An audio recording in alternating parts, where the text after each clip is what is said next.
Last class में यहाँ तक लिया था, है ना। यानी हमने एलएलपी का बैकग्राउंड, एलएलपी को कैसे रजिस्टर करते हैं ये सीख लिया था, एलएलपी के फीचर सीख लिए थे, एलएलपी के क्या क्या फ़ायदे हैं ये सीख लिए थे, है ना। अब हमें इसमें जो पढ़ना है वो अब राइट एंड ड्यूटीज़ के बारे में पढ़ना है। क्या राइट्स एंड ड्यूटीज़ हैं पार्टनर के, एलएलपी के, कैसे वो एक दूसरे से कनेक्टेड हैं, कैसे वो थर्ड पार्टी से कनेक्टेड है ना। और फिर रिकॉन्स्टिट्यूशन के टाइम पे क्या क्या होने वाला है। चलें, आइएगा। तो हमने ये भी पिछली क्लास में थोड़ा सा पढ़ा था, फिर किसी वजह से हमें क्लास रोकनी पड़ गई थी, है ना। आइए, कह रहा है पार्टनर्स एंड देयर रिलेशंस। इसमें हमने क्या सीखा था, कह रहा था on the incorporation of LLP the person who subscribe their names to the incorporation document shall be its partner and any other person may become the partner of the LLP by and in accordance with the LLP agreement। क्या बात बोली यहाँ पे कि जो बंदा LLP के paper को सब्सक्राइब करता है वो या तो इनकॉर्पोरेशन से पार्टनर बन सकता है या बाद में भी ज्वाइन कर सकता है ना। ये समझ में आया ये वाला पैरा क्या बोलता है, बोलो। कह रहा है कि किसी पर्सन को अगर एलएलपी का पार्टनर बनना है तो वो या तो इनकॉर्पोरेशन के टाइम पे बनेगा सब्सक्राइब करके उसके डॉक्यूमेंट्स को, या फिर वो बाद में भी बन सकता है ना। आइए आगे। अब कह रहा है रिलेशनशिप ऑफ दी पार्टनर्स, यानी पार्टनर का आपस में क्या रिलेशन है और पार्टनर का एलएलपी के पास क्या, एलएलपी के साथ क्या रिलेशन है। ये बात हम कर चुके हैं म्यूचुअल एजेंसी की, कर चुके हैं नहीं कर चुके। यहाँ पे म्यूचुअल एजेंसी कैसे चलेगी ये भी बात हम कर चुके हैं, और पार्टनरशिप में कैसे चलती है वो भी कर चुके हैं, है ना। आइएगा। तो कहता है save as otherwise provided by this act the mutual right and duties of the partner of LLP and the mutual right and duties of the LLP and its partner shall be govern by the LLP agreement between the partners and between the LLP and its partner. ठीक है। तो कह रहा है सबसे पहले हम deed के अकॉर्डिंग गवर्न करेंगे। सही है। आगे आइए, कहता है LLP agreement and any changes if any made therein shall be filed with the registrar in such form manner accompanied by the such fee as may be prescribed। तो ये तो पढ़ ही चुके थे, 30 दिन में फाइल करनी होती है एलएलपी एग्रीमेंट, यानी कि डीड इनकॉर्पोरेशन के 30 दिनों के अंदर अंदर आपको फाइल करनी होती है, और अगर कोई चेंज हुआ है तो वो भी आपको रजिस्ट्रार को बताना होता है। आगे आइए, कह रहा है an agreement in writing made before the incorporation of the LLP between the person who subscribe their name to the incorporation document may impose the obligation on the LLP provided that such agreement is ratified by all the partner after the incorporation of the LLP। यहाँ पे क्या बात बोली बताओ। कह रहा है अगर कोई एग्रीमेंट करा था आपने पार्टनर्स के बीच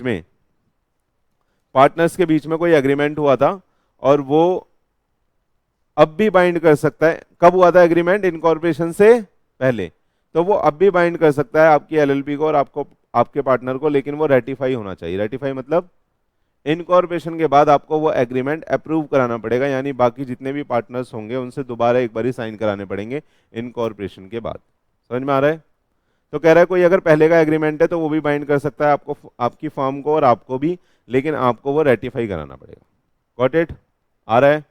चलें आगे आइए। कह रहा है in the absence of the agreement as to any matter the mutual right and duties of the partner and the mutual right and duties of the LLP and the partner shall be determined by the provision relating to the matter set out in the first schedule. First schedule में सारे mutual right और duties दिए गए हैं।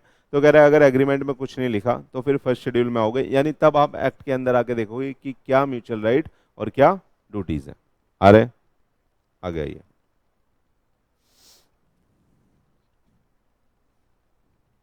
फिर क्या बात करी थी हमने? आइए, कहता है सीजेशन ऑफ पार्टनरशिप इंटरेस्ट। अगर पार्टनरशिप का इंटरेस्ट क्या हो रहा है बेटा?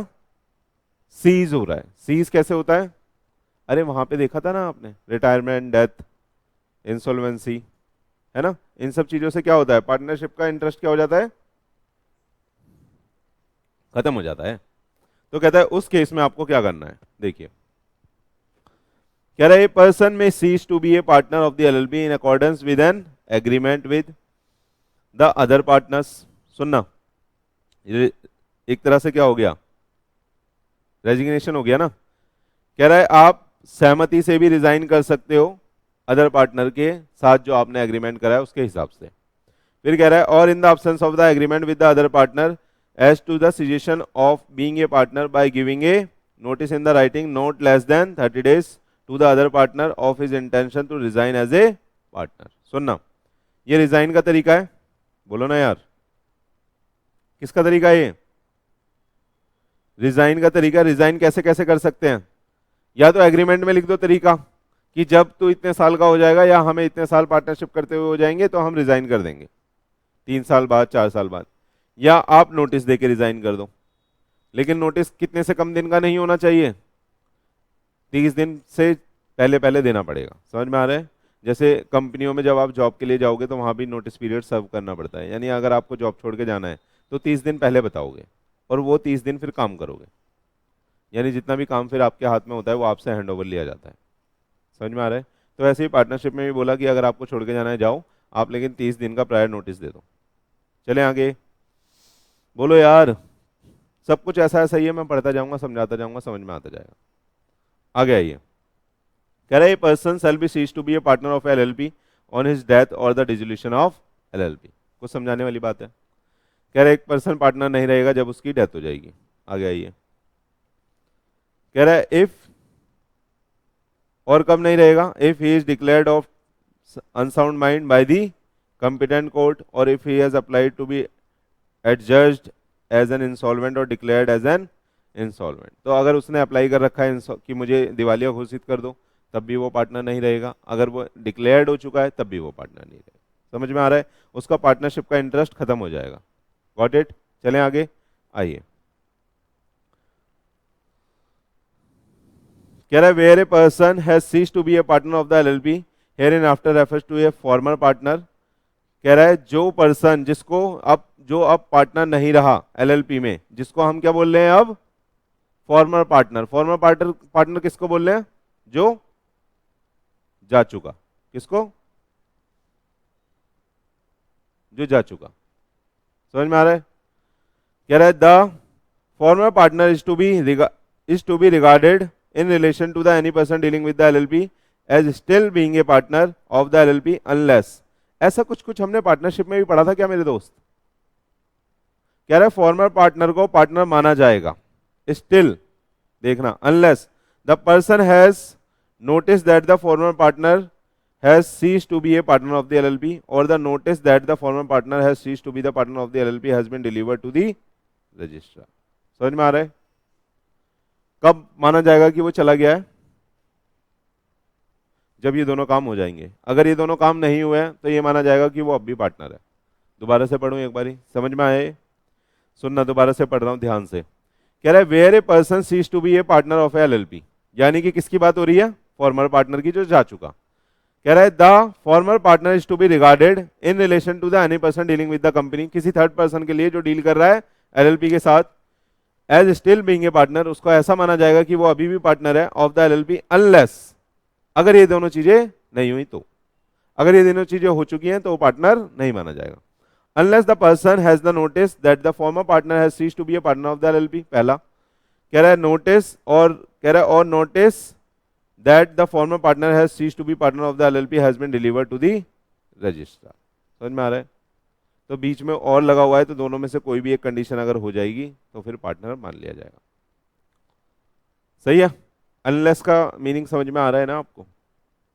हाँ, कोई जैसे थर्ड पर्सन है, अगर आपने रिजाइन दिया और आपने उस थर्ड पर्सन को नहीं बताया या उसे पता नहीं है और उसे ये भी नहीं पता, आपने रजिस्ट्रार को भी कोई नोटिस नहीं दिया, तो ये माना जाएगा उस थर्ड पर्सन के लिए जो डील कर रहा है आपको पार्टनर मानते हुए आप अभी भी पार्टनर। इतनी सी बात है। चले आइए। कह रहा है the cessation of the partner from the LLP does not by itself discharge the partner from any obligation to the LLP or to the other partner or to any other person which he incurred being a partner. ये भी समझ में आ गया होगा, बिल्कुल partnership जैसा है।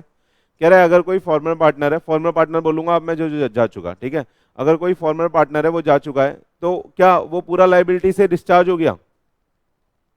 उस दिन तक की तो उसकी लायबिलिटी है जिस दिन तक वो पार्टनर था। ये लिखा है यहाँ पे। समझ में आया?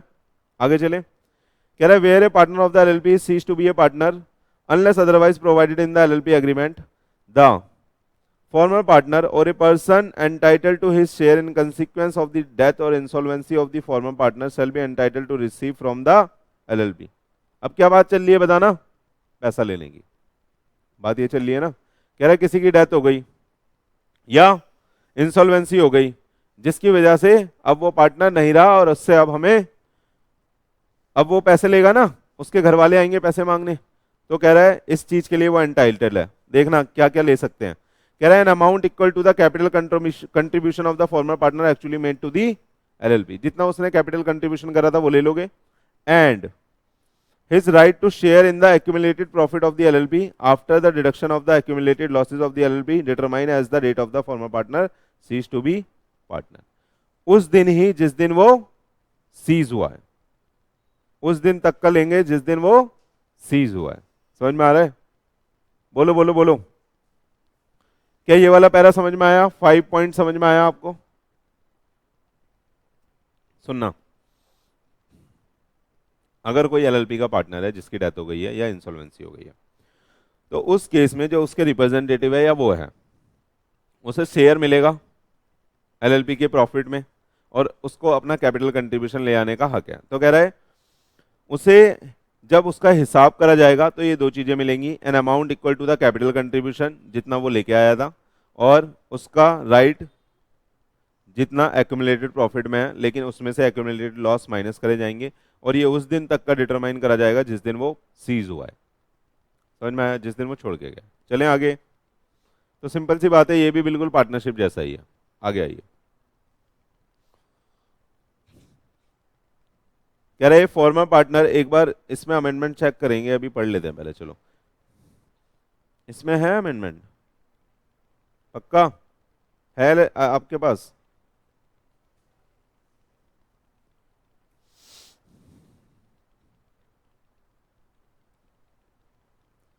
पांच नंबर के लिए बहुत कहानी रचनी पड़ रही है हमें ना। 25 में है तो 25 यहां से पढ़ लेंगे। आ रहा है?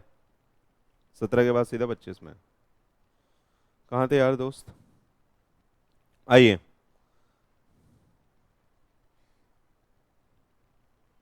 लास्ट पढ़ रहा हूं। कह रहा है फॉर्मर पार्टनर और a person entitle to his share in consequence of the death और insolvency of the former partner shall not have any right to interfere in the management of LLP.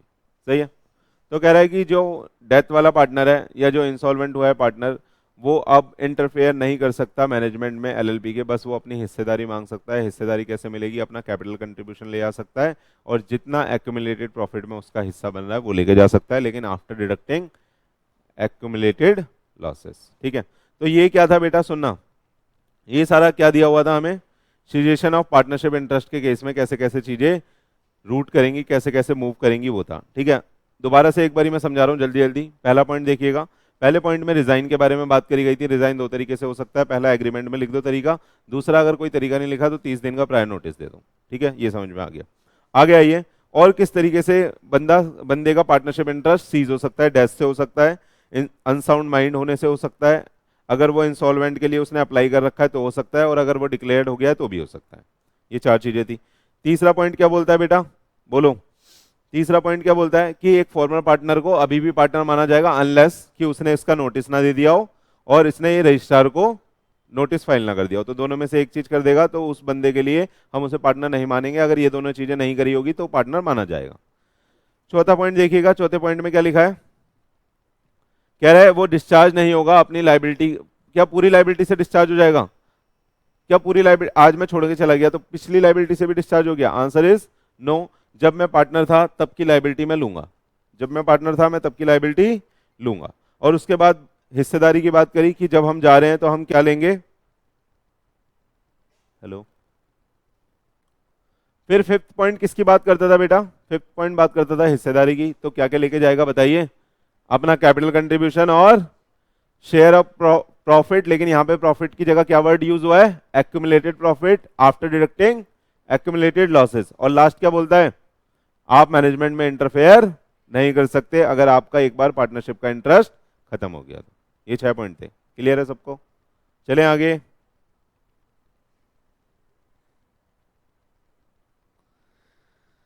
सुनना मेरे दोस्तों, ये आपको यहां से नहीं पढ़ने का है, यहां से काट देने का है और क्या लिख देने का है ना मेरे दोस्तों।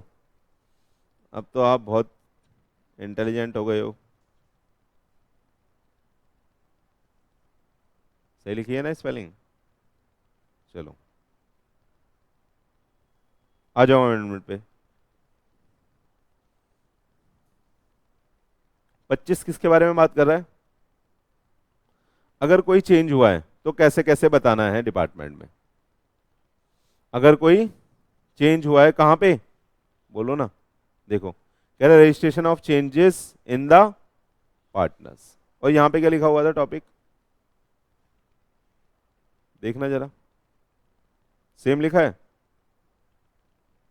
ना। तो कह रहा है पार्टनर में अगर कुछ चेंज हुआ है, मेरे हिसाब से तो पार्टनरशिप होना चाहिए यहाँ पे, एक बार ही पढ़ लेते हैं, आ जाओ। सेक्शन 25 पढ़ा रहा हूं। कह रहा है registration of changes in the partners, every partner shall inform the limited liability partnership of any change in his name, सुनना, name address within a period of, कौन बताएगा किसको बताएगा, कौन बता रहा है किसको बता रहा है, बताना इस वाले पॉइंट में।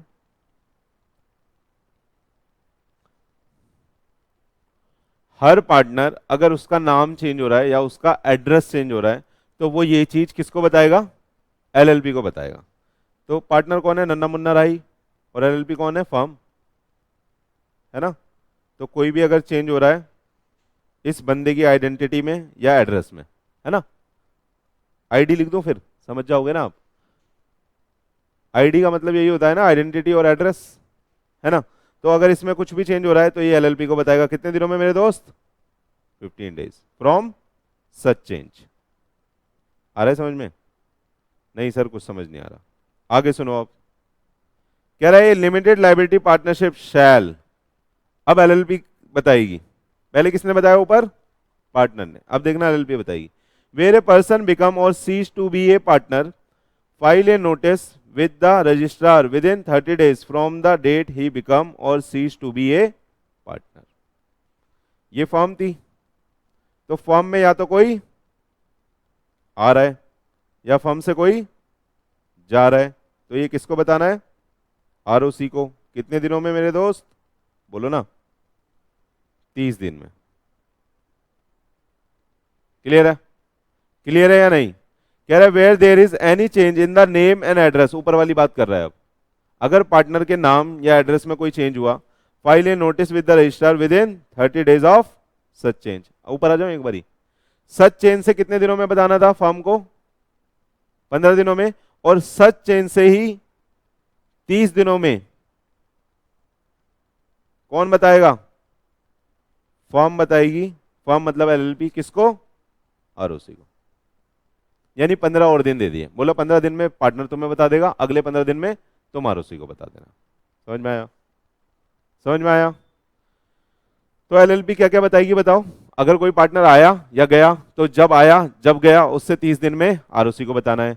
अगर किसी पार्टनर की आइडेंटिटी में कोई चेंज होता है तो 30 दिन फ्रॉम सच चेंज, या बोलो ना 30 दिन फ्रॉम सच चेंज कौन बताएगा, एलएलपी बताएगी, किसको, आरओसी को। और पार्टनर कब बताएगा, 15 दिन कब, किसको बताएगा, पार्टनर, एलएलपी को। पार्टनर अपनी एलएलपी को बताएगा, एलएलपी किसको बताएगी, आरओसी को। समझ में आया? चलें आगे। आइए, कह रहा है ये notice filed with the registrar under subsection 2, ऊपर वाली बात कर रहा है। अब देखना 2 किसकी बात कर रहा था, 1 की, 3 किसकी बात कर रहा है, 2 की, पीछे से लिंक होता हुआ चल रहा है। कह रहा है ये notice file with the registrar under subsection 2 shall be in such form and accompanied by such fee as may be prescribe. तो इसका बेटा एक बताने का फॉर्म होगा, उस फॉर्म में एक छोटी सी फीस लगेगी 200-300 रुपए की, वो पे करके आप बता सकते हो। बता सकते हो या बताना ही पड़ेगा, बताना ही पड़ेगा, क्योंकि यहाँ बोल्ड में देखो लाइव लिखी हुई है पेनल्टी, यही चेंज आया है अमेंडमेंट। अगर नहीं बताओगे तो क्या होगा, गॉट इट? तो पेनल्टी है तो बताना ही पड़ेगा। आइए, कह रहा है पहले तो प्रेस्क्राइब बाय सच फॉर्म और फीस देके आप बताओगे। आगे बोलता है shall be signed by designated partner of the limited liability partnership and authenticated in the manner as may be prescribed। और जो फॉर्म वो भरा जा रहा है बताने वाला है ना, उस पे डेजिग्नेटेड पार्टनर के साइन होंगे,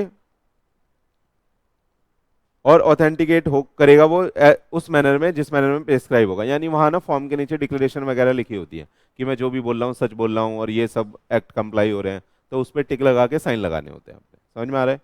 आगे आइए, कह रहा है if it's relate to a incoming partner shall contain a statement by such partner that he consents to be becoming a partner signed by him and authenticated in manner as may be prescribed। अगर कोई admission हो रहा है तो incoming partner की क्या लगेगी बेटा? कंसेंट भी लगेगी। क्लियर है? अब आगे आइए, आगे पेनल्टी लिखी हुई है, ध्यान से। कह रहा है if limited liability partnership contravene the provision of subsection 2। Subsection 2 में किसको बताना था? एलएलपी को बताना था, आरओसी को। कह रहा है अगर नहीं बताओगे तो the limited liability partnership and every designated partner shall be liable for a penalty of 10,000 rupees. तो कह रहा है अगर नहीं बताया तो 10,000 रुपए की फॉर्म के ऊपर पेनल्टी लगाएंगे और सारे डेजिग्नेटेड पार्टनर के ऊपर 10-10 की। आ रहा है समझ में? आगे आइए, कह रहा है if contravention refer to in subsection 1। अब किसकी बात हो रही है सबसेक्शन 1 में? पार्टनर की। कह रहा है is made by any partner of the limited liability partnership such partner shall be liable for a penalty of rupees. सही है? तो 10,000 का फटका लगेगा अगर नहीं बताओगे। कह रहा है any person who cease to be a partner of a limited liability partnership may himself file with the registrar the notice refer to in subsection 3 if he has, सुनना ये ध्यान से, he has reasonable cause to believe that the limited liability partnership may not file the notice of the registrar in the case of the such notice filed by the partner. The registrar shall obtain a confirmation to the effect of the limited liability partnership unless the limited liability partnership has also filed the such notice, provided that where no confirmation is given by the limited liability partnership within 15 days, the registrar shall register the notice made by the person ceasing to be partner under this section। सुनना, मैं कहानी बता देता हूँ। कह रहा है मैं फॉर्म छोड़ के गया और मुझे ऐसा लगता है कि ये बदतमीज लोग, कौन बदतमीज लोग? जो बचे हुए हैं फॉर्म में और जो एलएलपी हैं, ये मेरे सीजेशन के बारे में फाइल नहीं करेंगे, नोटिस नहीं देंगे। क्योंकि सुनना, सीजेशन के बारे में किसको बताना है? एलएलपी को बताना है। सबसेक्शन 2 में लिखा है, पार्टनर को बताने के लिए नहीं लिखा हुआ है। तो लेकिन पार्टनर को ऐसा लगता है कि मेरे जाने का नोटिस ये नहीं देंगे क्योंकि ये मेरे को बीइंग ए पार्टनर लाइबल बना देंगे, क्योंकि नोटिस नहीं दिया तो वो पार्टनर माना जाएगा। ऊपर पढ़ा था अभी, समझ में आ रहा है? नोटिस नहीं दिया तो पार्टनर माना जाएगा, है ना? पढ़ा था ना अभी। तो कहता है अगर उसे ऐसा लगता है कि ये फाइल नहीं करेंगे तो वो खुद फाइल कर सकता है। और वो कितने दिन में फाइल करेगा? देखो ऊपर लिखा हुआ है ना, हाँ हाँ हाँ, डे कहाँ है? डे ढूंढो, डे ढूंढो। 30 दिन में कंफर्मेशन लेनी है ना। कह रहा है any person limited may file himself registrar refer to in if he has reasonable cause to believe that the limited not file registrar obtain confirmation 15 days में कंफर्मेशन ले लेनी है ना। सुनना, तो वो बंदा फाइल कर लेगा। वो फाइल जब आरओसी के पास उसका जो उसने फॉर्म फाइल करा हुआ पहुंच जाएगा, आरओसी क्या ऐसे ही मान लेगा कि उसने छोड़ दिया है? आरओसी ऐसे नहीं मानेगा पार्टनर के फाइल करने से। आरओसी अब नोटिस किसको भेजेगा? एलएलपी को। और एलएलपी से एक कंफर्मेशन लेगा 15 दिनों के अंदर अंदर। अगर 15 दिनों के अंदर अंदर कंफर्मेशन एलएलपी ने नहीं दी तो जो पार्टनर ने फॉर्म फाइल करा है उसको इफेक्ट में ले लिया जाएगा और ये मान लिया जाएगा कि हाँ उसकी बात ठीक है। ये बात यहाँ पे लिखी हुई है बेटा, समझ में आया? तो अब लेते हैं थोड़ा सा ब्रेक और मैं आता हूँ, फिर पढ़ते हैं, ठीक है? आप अभी तक का रिवाइज कर लो बच्चों। यहां तक हो गया है ना? ये वाला हमने प्रोविजन कहां से पढ़ लिया? अमेंडमेंट में से।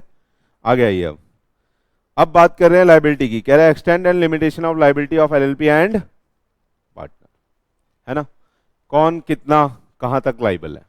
आइए, कह रहा है every partner of the LLP. इसमें अमेंडमेंट तो नहीं है मेरे दोस्त, देखो कुछ भी अमेंडमेंट नहीं है। 34 में है ना? अब बहुत सारा है अभी तो माल।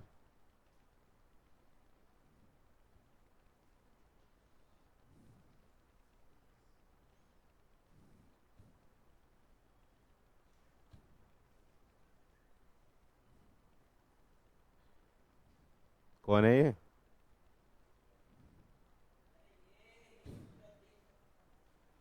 सीटी बाज,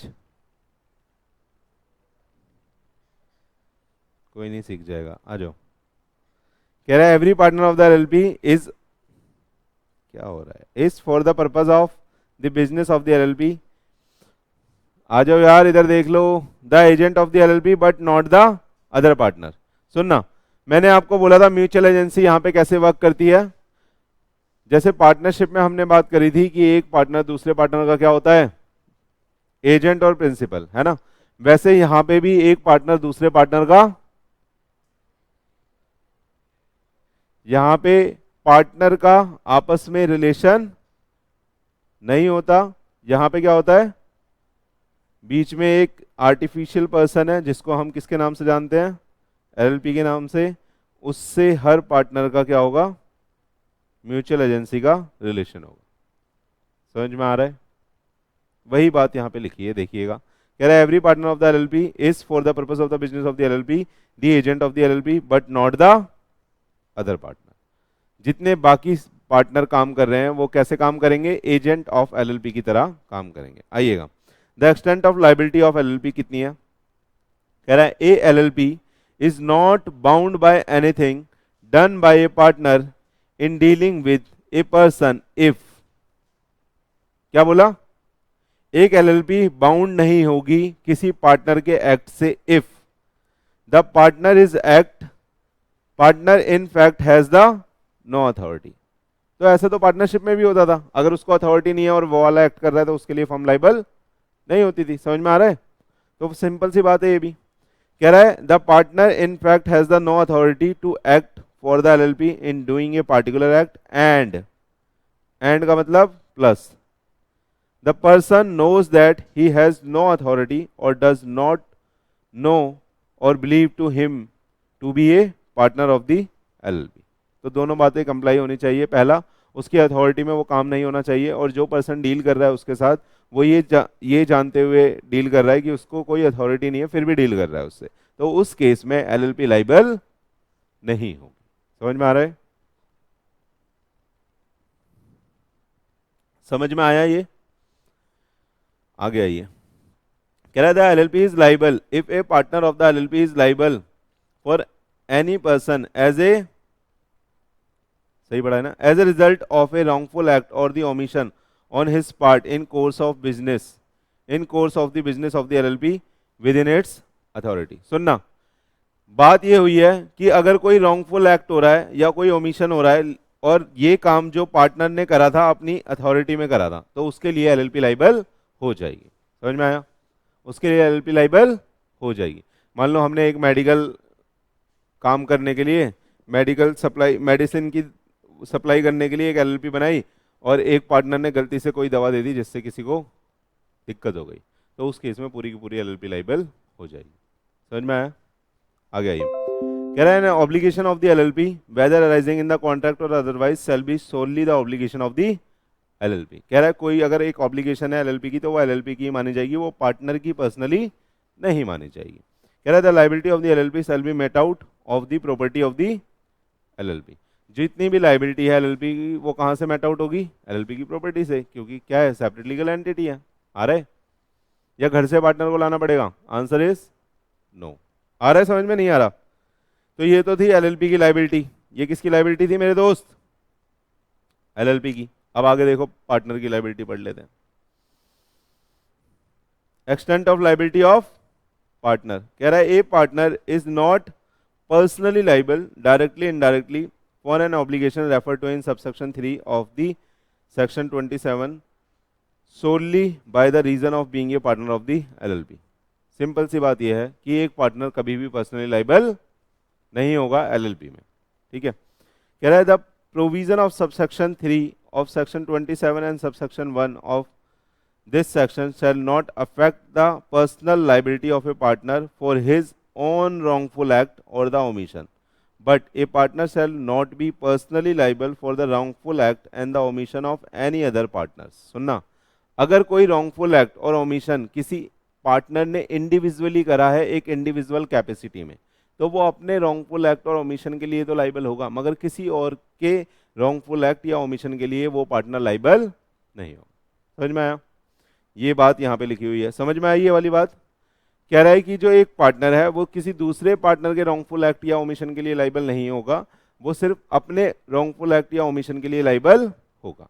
समझ में आ रहा है? रॉन्गफुल एक्ट और ओमिशन समझ में आ रहा है कि उसने इंडिविजुअल कैपेसिटी में कुछ गलत करा किसी के साथ, तो वो अपने रॉन्गफुल एक्ट के लिए लाइबल होगा, किसी दूसरे के लिए लाइबल नहीं हो जाएगा। आगे आइए, समझ में आया? बोलो, आगे चले, आगे आइए। पार्टनर बाय होल्डिंग आउट के बारे में लिखा है, ये पढ़ लेना यार। पढ़ लोगे या पढ़ा दूं? पार्टनर बाय होल्डिंग आउट पढ़ाया था मैंने, पार्टनरशिप में पढ़ाया हुआ है। होल्डिंग आउट से पार्टनर कैसे बनते हैं? बोलो, पढ़ाया हुआ है नहीं पढ़ाया हुआ? अमिताभ बच्चन का एग्जाम्पल दिया था, अमिताभ बच्चन ने बोला था हाँ मैं इसका पार्टनर हूं। आ जाओ पढ़ा देता हूं। कह रहा है any person who by word spoken और रिटन और बाय कंडक्ट रिप्रेजेंट हिमसेल्फ और knowingly permit himself to be represented to be a partner of the LLP. कह रहा है अगर एक बार उसे रिप्रेजेंट करा गया कि वो पार्टनर है किसी एलएलपी का, तो वो लाइबल हो जाएगा उस पर्सन के लिए, is liable to any person who has on the faith of any such representation given the credit to the LLP whether the person representing himself or represented to be a partner does or does not know the representation has reached the person so giving the credit। समझ में आया? समझ में आया? अमिताभ बच्चन की बात करी थी मैंने, एग्जांपल लिया था कि अमिताभ बच्चन जी ने अगर बोल दिया और ये समझ के आपने पैसा दिया है कि अमिताभ बच्चन जी पार्टनर है, तो अमिताभ बच्चन जी उसके लिए लाइबल हो जाएंगे। एग्जाम्पल बताया था, देखना। कह रहा है however where any credit is received by the LLP as a result of such representation, the LLP shall, without prejudice to the liability of the person so representing himself or represented to be a partner, be liable to the extent of credit received by it or any financial benefit derived thereon। कह रहा है लेकिन LLP भी उसके साथ ही साथ liable होगी। Got it? अगर कोई क्रेडिट उठाया है तो LLP भी लाइबल होगी, और जिस बंदे ने रिप्रेजेंटेशन दी है, जैसे अमिताभ बच्चन ने बोल दिया हाँ मैं भी पार्टनर हूं इस फर्म का, तो वो भी लाइबल हो जाएगा। समझ में आ रहा है? चलें आगे। होल्डिंग आउट तो पढ़ाना नहीं चाहिए था, पढ़ा दिया था पहले। कह रहा है where after a partner's death the business is continued in the name of the same LLP name, the continued use of that name of the deceased partner's name as a part thereof shall not of itself make his legal representative or his estate liable for any act of the LLP done after his death। क्या बोला? अगर किसी partner की death हो गई और आप LLP continue चला रहे हो, वो पार्टनर तो चला गया, तो कह रहा है सिर्फ सेम नाम चलाने की वजह से वो पार्टनर नहीं माना जाएगा और उसकी जो पर्सनल असेट है वो लाइबल नहीं होगी, उसका कुछ भी लाइबल नहीं होगा, क्योंकि उसकी लाइबिलिटी तो उस दिन तक की है जिस दिन वो सीज हुआ है ना? आ रहा है? आ गया ये।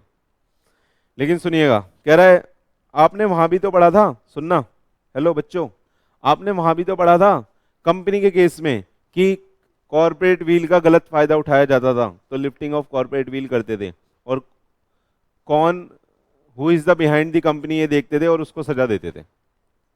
पढ़ा था ये? अरे कुछ केसेस पढ़े थे वहां पे कि इन केसेस में हम देख लेंगे कि कॉर्पोरेट विल इस केस में लिफ्ट हो जाएगी। डैमलर वर्सेस डैमलर पढ़ा था, बहुत सारे केसेस पढ़े थे वहां पे। हाँ, वर्कमैन कंपनसेशन रबड़ वाला केस पढ़ा था, दिनशो मानक जी पढ़ा था, कुछ याद है? तो सुनना, यहां पे भी बोला कि भैया हम ये तो कह रहे हैं आपको कि आपकी लाइबिलिटी कैसी है मेरे दोस्त, लिमिटेड, लेकिन इसका मतलब ये नहीं कि आप कुछ भी करोगे। तो इसलिए यहां पे बोल दिया कि अनलिमिटेड लाइबिलिटी हो जाएगी इन केस ऑफ फ्रॉड। अगर आप सुनना फर्म बना रहे हो LLP और इस इंटेंशन के साथ बना रहे हो कि मैं किसी के साथ फ्रॉड करके भाग जाऊंगा और सारा पैसा लेके चला जाऊंगा, कल को लाइबिलिटी तो लिमिटेड है और फर्म की एसेट बेची जाएंगी, मेरी पर्सनल एसेट तो नहीं बेची जाएंगी, तो आप गलत फहमी में हो मेरे दोस्त। अगर ये पता चला कि आपने जो फर्म है इस इंटेंशन के साथ बनाई थी कि आप फ्रॉड करना चाहते हो, तो उस केस में आपकी लाइबिलिटी कैसी कर दी जाएगी? आ रहे समझ में? आइए पढ़ते हैं।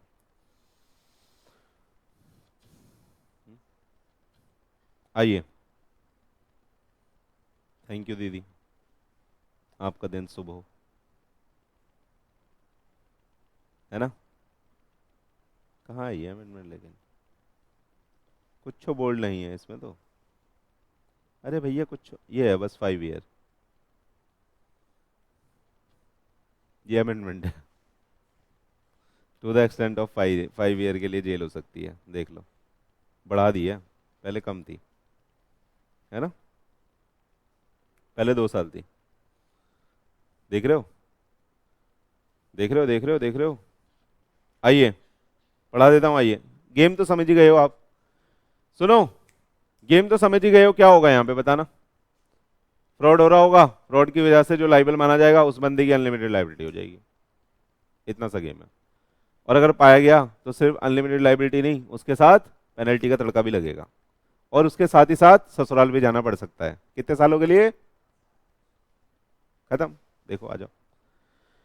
कह रहा है in the event of an act carried out by a limited liability partnership or any of its partner with intent to defraud. Intent कैसी है बेटा? Defraud the creditor of the LLP or any other person or any fraudulent purpose, the liability of the limited liability partnership and the partner who acted with intent to defraud the creditor or any other fraudulent purpose shall be unlimited for all or any of the debt or the other liability of the limited liability partnership. समझ में आया? तो सब, हर किसी चीज के लिए आपकी लाइबिलिटी कैसी कर दी जाएगी? अनलिमिटेड। कैसी कर दी जाएगी बोलो ना? अनलिमिटेड। सही है। अगर ये पता चला कि आप जो एलएलपी में काम कर रहे हो वो किस लिए कर रहे हो? डिफ्रॉड करने के लिए क्रेडिटर का या किसी और पर्सन का, आपकी इंटेंशन है किसी को फ्रॉडुलेंट मैनर में चीट करने की, तो वहां पे आपकी लाइबिलिटी कैसी कर दी जाएगी मेरे दोस्त? अनलिमिटेड। चलें, और साथ ही साथ तड़का भी लगेगा, नीचे देखेंगे तड़के को, है ना।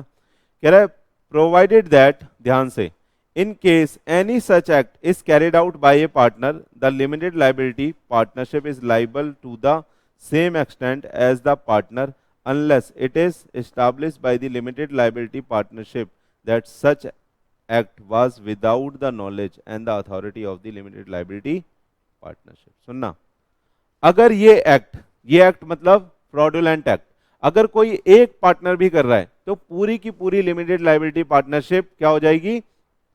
बोलो, रिस्पॉन्सिबल यानी कि लाइबल हो जाएगी, और पूरी की पूरी लिमिटेड लाइबिलिटी पार्टनरशिप की लाइबिलिटी कैसी हो जाएगी? अनलिमिटेड हो जाएगी। समझ में आ रहा है? सुनना, अनलेस कि ये आप एस्टैब्लिश ना कर दो, यानी बर्डन ऑफ प्रूफ यहां पे किस पे है? बर्डन ऑफ प्रूफ समझते हो? नहीं। सुनना, अगर कोई रेप का केस हुआ है, सुनना ध्यान से, तो बर्डन ऑफ प्रूफ ना लड़की पे नहीं होता, लड़के पे होता है कि मैंने नहीं करा है, ये आपको प्रूफ करना है। लड़की ने तो बोल दिया, उसकी गवाही मान ली जाएगी कि उसने करा है, मतलब लड़के ने करा है, तो बर्डन ऑफ प्रूफ यहां पे किस पे है? लड़के पे। तो ऐसे ही सुनना ध्यान से, अगर ऐसा कोई फ्रॉडुलेंट वाला केस हुआ है तो बर्डन ऑफ प्रूफ किस पे है कि मैं शामिल नहीं हूं? एलएलपी पे, क्योंकि किसी एक पार्टनर ने करा होगा। बताओ ना यार, किसी एक पार्टनर ने करा होगा, तो बर्डन ऑफ प्रूफ किसके ऊपर है? हाँ, एलएलपी के ऊपर, कि हम इसमें शामिल नहीं थे और जो भी ये एक्ट हुआ है बिना अथॉरिटी के, बिना हमारी नॉलेज के हुआ है। तो फिर उस पार्टनर को पकड़ा जाएगा और उसको अनलिमिटेड लाइबिलिटी बना के उसकी सारी एसेट से पैसा निकाल के दिया जाएगा। समझ में आ रहा है? चल सकते हैं आगे? आगे आइए। कह रहा है where any business is carried on with such intention और for such purpose as mention in the subsection 1। कौन सा वाला? यानी फ्रॉडुलेंट मैनर वाला। सबसेक्शन 1 में क्या लिखा हुआ है? फ्रॉडुलेंट मैनर वाला बिजनेस। कह रहा है every person who has knowingly a party to carrying on the business in the manner aforesaid shall be punishable with imprisonment for a term which may extend to 5 years with fine which shall not be less than 50,000 rupees but may extend to the 5 lakh। समझ में आया? तो 5-5-5 है, 5 साल की jail, 50,000 का से 5 लाख तक का फाइन। 5-5-5 समझ में आया? सुनना आप ध्यान से, एक चीज आपको नोटिस करवा देता हूं, यहां पे लिखा है, सुनना मेरे दोस्त, मेरे दोस्त, मेरे दोस्त, please please please please please please, every person. तो क्या सर इस पनिशमेंट के लिए पार्टनर होना जरूरी है? Answer is no. अगर कोई उस एलएलपी का, ध्यान से सुन लो मेरी बात, अगर कोई उस एलएलपी का एम्प्लॉय भी है और उसको ये बात पता थी कि फ्रॉडुलेंट मैनर में यहाँ पे काम चल रहा है और वो फ्रॉड का पार्ट था, तो उसे भी 5 साल के लिए अंदर जाना पड़ सकता है। अगर उस एलएलपी में आप चार्टर्ड अकाउंटेंट हो और आपकी जॉब लगी हुई है, आप उस एलएलपी के सीएफओ हो, आपको ये बात पता थी कि यहाँ पे फ्रॉड चल रहा है, तो आपको भी जेल जाना पड़ सकता है। समझ में आ रहा है?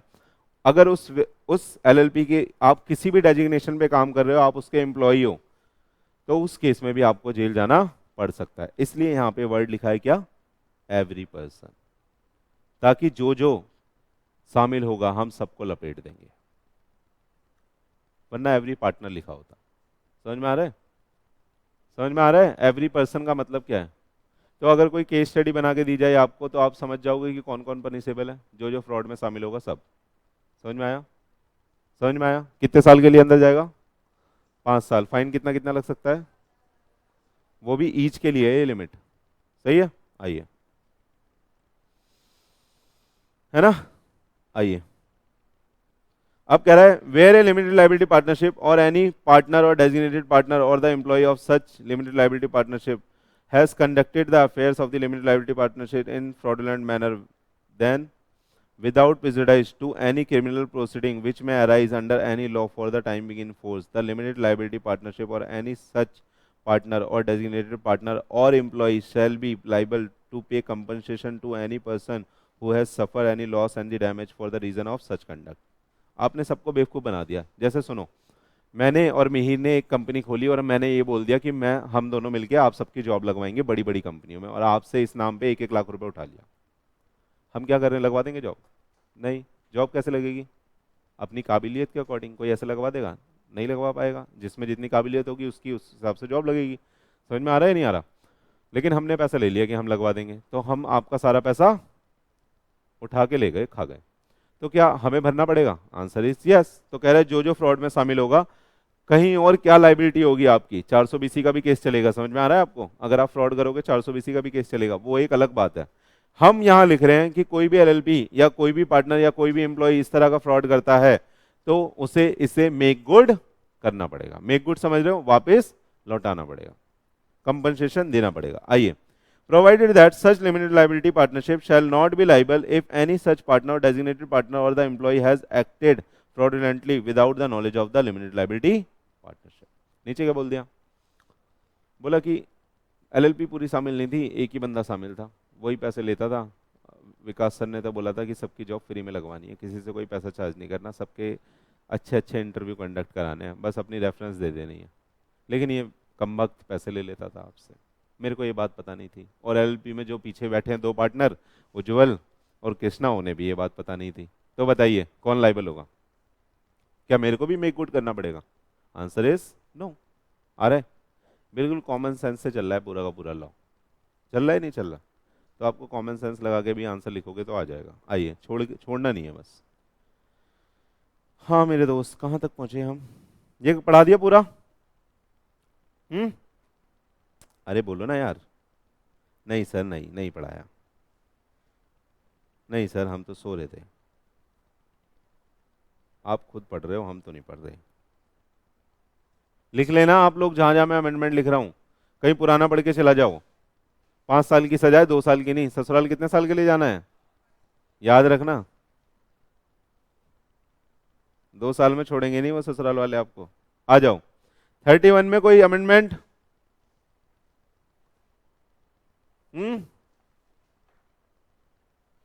31 में कोई अमेंडमेंट नहीं। आइए, क्या विशल ब्लोइंग का नाम आपने पहले सुना है? अभी कोई बजा भी रहा था यहाँ पे, अच्छे से आता है ये तो आपको। क्या है गेम इसका? मैंने पढ़ाया था, ये सेम है कंपनी एक्ट वाला, मैंने पढ़ाया था आपको। अरे बोलो, कंपनी एक्ट में क्या बताया था आपने? वो देखिए करण अर्जुन मूवी है, उसमें एक डायलॉग है, ठाकुर तो गियो। अरे देखिए मूवी आपने, करण अर्जुन, उसमें एक कॉमेडी वाला कैरेक्टर होता है, वो बार बार बोलता है ठाकुर तो गियो, तो वही होता है विसल ब्लोअर। अगर देखी होती तो समझ में आ जाता।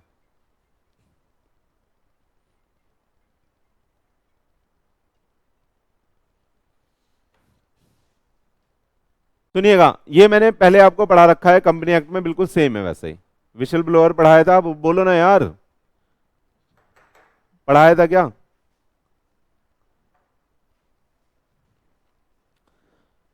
क्या था बताइए, उसमें क्या था बताइए प्लीज, क्या था उसमें? कंपनी अगर कुछ कॉल्यूशन कर रही है, कुछ फ्रॉड कर रही है, तो उसमें अगर कोई एम्प्लॉय है तो वो विसल ब्लोअर का एक्ट कर सकता है। यानी ये बोला जाता है कि अगर आप उसमें शामिल भी थे तो आप अगर बताओगे तो हम आपको कुछ रियायत दे देंगे, और अगर शामिल नहीं थे तो अच्छी बात है, आपको बिल्कुल वाइट रखा जाएगा, आपको कोई दिक्कत नहीं होगी, है ना? यही था नहीं था? बोलो ना। कंसेप्ट आपको पता है, सेम है, पढ़ देता हूं प्लीज। इधर प्लीज कह रहा है द कोर्ट और द ट्रिब्यूनल में रिड्यूस और waive any penalty leviable against any partner और the employ of a LLP if it is satisfy that. सुनना, आपने क्राइम पेट्रोल वगैरह में भी देखा होगा, पुलिस वाले जाते हैं, बोलते हैं सब कुछ बता दे, हम तेरी सजा कम कर देंगे, बाकियों का पता दे दें हमें, हम तेरे को छोड़ देंगे। वही है विसल ब्लोअर। सुनना, तो कह रहा है कोर्ट क्या कर सकता है, रिड्यूस कर सकता है या पूरी की पूरी वेव कर सकता है कोई भी पेनल्टी लेविएबल अगेंस्ट किसी भी पार्टनर के ऊपर या एम्प्लॉय के ऊपर एलएलपी के, लेकिन अगर वो सेटिस्फाई होगा दैट सच पार्टनर और the LLP such partner or the employee of the LLP has provided the useful information during the investigation of such LLP। सुन लो ध्यान से, अगर आपकी कंपनी में आप किसी ऐसी LLP में कल को अगर जॉब करने लग जाओ जहां पे कुछ दिक्कत चल रही है, तो जल्दी से विशल ब्लोअर बन जाना, बच जाओगे। कह रहा है when any information given by any partner or the employee whether or not during the investigation leads to the LLP or any partner or the employee of the LLP being convicted under this act और any other act. ठीक है, तो दो तरह की, या तो आपने कोई यूजफुल इंफॉर्मेशन दी या कोई ऐसी इंफॉर्मेशन दी जिससे कोई दूसरा कन्विक्ट हो गया, उसकी कन्विक्शन पक्की हो गई, यानी आपके पास ठोस सबूत था। समझ में आ रहा है? तो आपकी सजा को कम कर दिया जाएगा। आइए, कह रहा है नो पार्टनर और the employ of the LLP may be discharge, ध्यान से please, may be discharge, demoted, suspended, threatened, harassed और in any other manner discriminated against the term and condition of his LLP and the employment merely because of his providing the information or causing the information to be provided pursuant to the subsection 1। सुनना please, इधर सुन लो। कह रहा है अगर कोई भी whistle blower वाला काम करेगा ना, तो उस बंदे को ये नहीं माना जाएगा कि उसने किसी एग्रीमेंट को, किसी डीड को वायलेट करा है, क्योंकि ये काम किस लिए हो रहा है, कानून के हित में हो रहा है। तो इसलिए अगर आप विसल ब्लोअर वाला काम करोगे तो उसे भी किसी भी तरीके से ये नहीं बोला जाएगा कि आपने टर्म और कंडीशन का वायलेशन करा है। सही है? समझ में आ रहा है? अरे वो होता है ना, सीक्रेसी क्लॉज होता है ना, और एक और होता है ना, ऑब्जेक्टिविटी क्लॉज होता है, जिसमें हमें कोई भी चीज बतानी नहीं होती है अपनी फर्म की, जैसे कोई फॉर्मूला वगैरह हो गया। तो ये नहीं माना जाएगा, अगर आप कोई यूजफुल इन्फॉर्मेशन दे रहे हो इन्वेस्टिगेशन के दौरान, तो ये नहीं माना जाएगा कि आपने कोई चीज लीक करी है, यानी अदर कंसिक्वेंसेज आपके ऊपर नहीं होंगे। आपको सेव करा गया है, विसल ब्लोअर को सेव करा गया है। क्यों? जल्दी से जल्दी पकड़ा जा सके, है ना? कौन पापी है? आ जाओ, समझ में आया? अरे बोलो ना, 34 में अमेंडमेंट है, बोलो ना यार।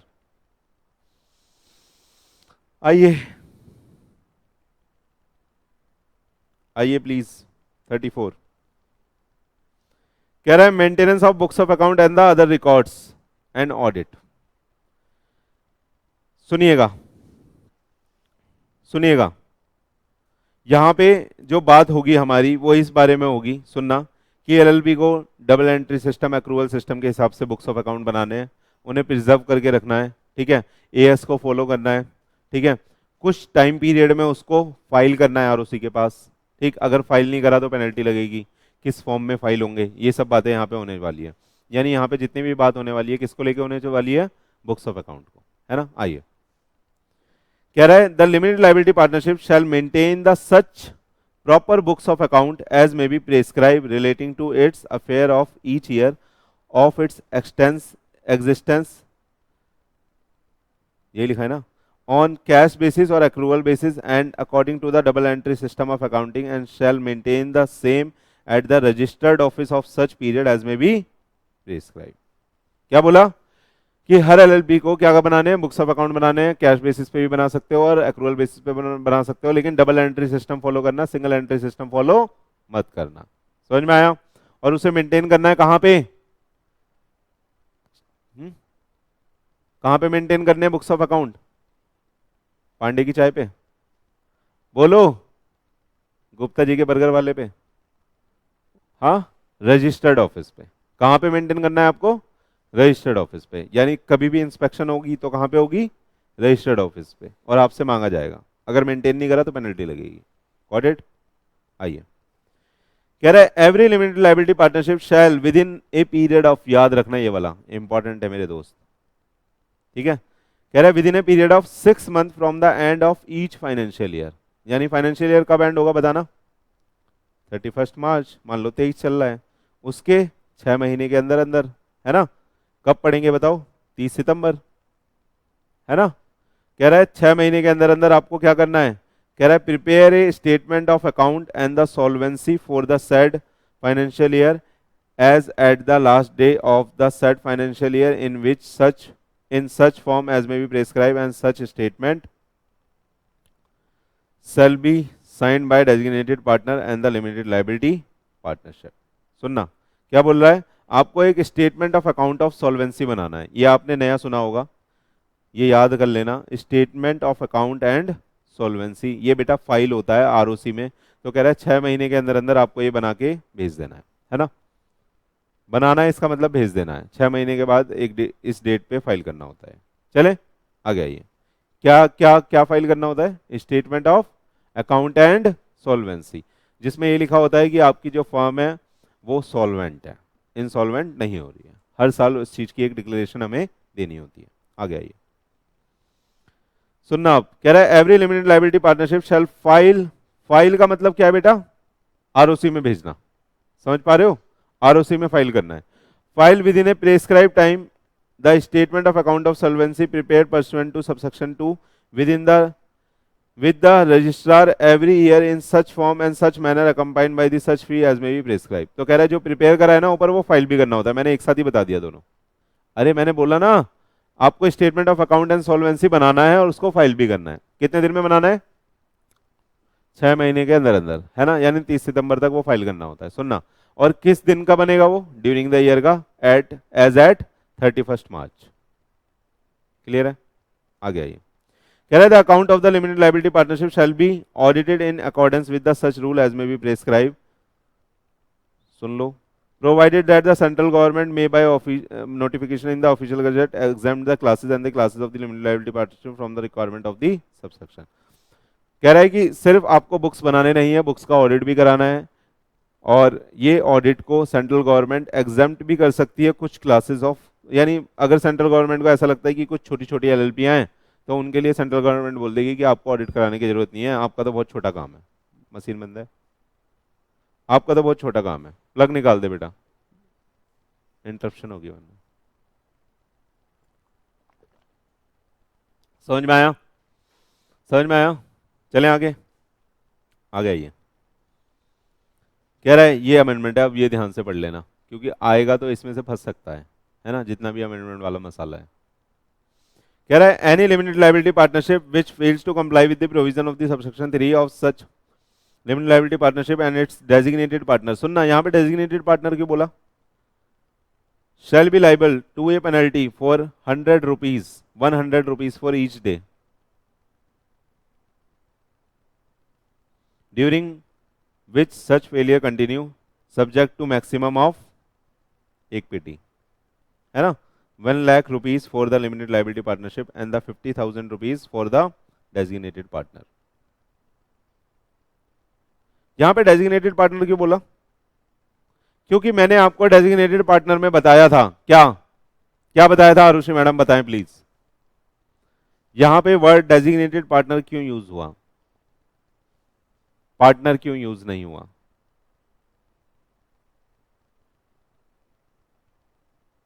कोई बताएगा?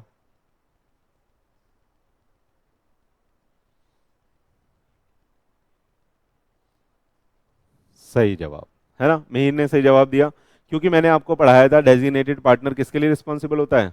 सारी की सारी लीगल कंप्लायंसेस के लिए। तो जितनी भी लिमिटेड लायबिलिटी पार्टनरशिप की कंप्लायंस की रिक्वायरमेंट होगी वो कौन करेगा? डेजिग्नेटेड पार्टनर करेगा।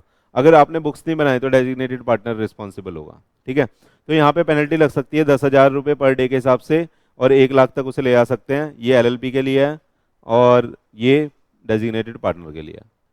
100 रुपये पर डे के हिसाब से और 50,000 मैक्सिमम। समझ में आया? आइए आगे, आगे देखिएगा। कह रहा है any limited liability partnership which fail to comply with the provision of subsection 1 subsection 2 and subsection 4, such limited liability partnership shall be punishable with fine which shall not be less than 25,000 rupees, है ना, but may extend to rupees 5 lakh, 5 lakh तक ले आ सकते हैं. And every designated partner of such limited liability partnership shall be punishable with fine which shall not be less than 10,000 must extend to 1 lakh, है ना. सुनना, यहाँ 10,000 से 1 लाख तक किसके लिए है? पार्टनर के लिए, डेजिग्नेटेड पार्टनर, और ये एलएलपी के लिए. ठीक है, समझ में आया? समझ में आया? सुनो, अब ये जो 100 रुपये वाली पेनल्टी थी, 100 रुपये पर डे वाली पेनल्टी थी, ये इस वाले सबसेक्शन के लिए थी. यानी अगर फाइल नहीं करा तो, अगर फाइल नहीं करा तो, हमने statement of account of solvency बना लिया लेकिन फाइल नहीं करा तो कितनी पेनल्टी लगेगी? बोलो ना. 100 रुपये per day, maximum up to 1 lakh for LLP, maximum up to 50,000 for designated partner. लेकिन अगर उसको छोड़कर और आपने बनाया ही नहीं, आपने क्या करा? Statement of account of solvency बनाया ही नहीं, आपने रजिस्टर्ड ऑफिस पे बुक्स ऑफ अकाउंट मेंटेन ही नहीं करे, तो कौन सी पेनल्टी लगेगी? 25,000 से लेके 5 लाख किसके ऊपर? एलएलपी के ऊपर, और 10,000 से लेके 1 लाख किसके ऊपर? सही है, समझ में आया? आइए, तो दोनों में अंतर समझ में आया? ये वाला किसके लिए था, ये वाला किसके लिए था? ये सिर्फ फाइलिंग की बात करता है. अगर फेल टू फाइल हो गए, fail to file with ROC, और ये बाकी सबकी बात करता है. चलें आगे, चलें आगे, बोलो बोलो. अब सुनना, ऑडिट की रिक्वायरमेंट डाली तो इसलिए एक सेक्शन इंसर्ट करा 34A. यही पढ़ा देता हूं, छोटा सा है, कुछ नहीं बोल रहा है. कह रहा है जितने भी बुक्स ऑफ अकाउंट बनेंगे वो स्टैंडर्ड फॉलो करेंगे, अकाउंटिंग स्टैंडर्ड फॉलो करेंगे. तो ये तो सिंपल ही है, करना ही पड़ता है. 11th में भी पढ़ाया आपने ये.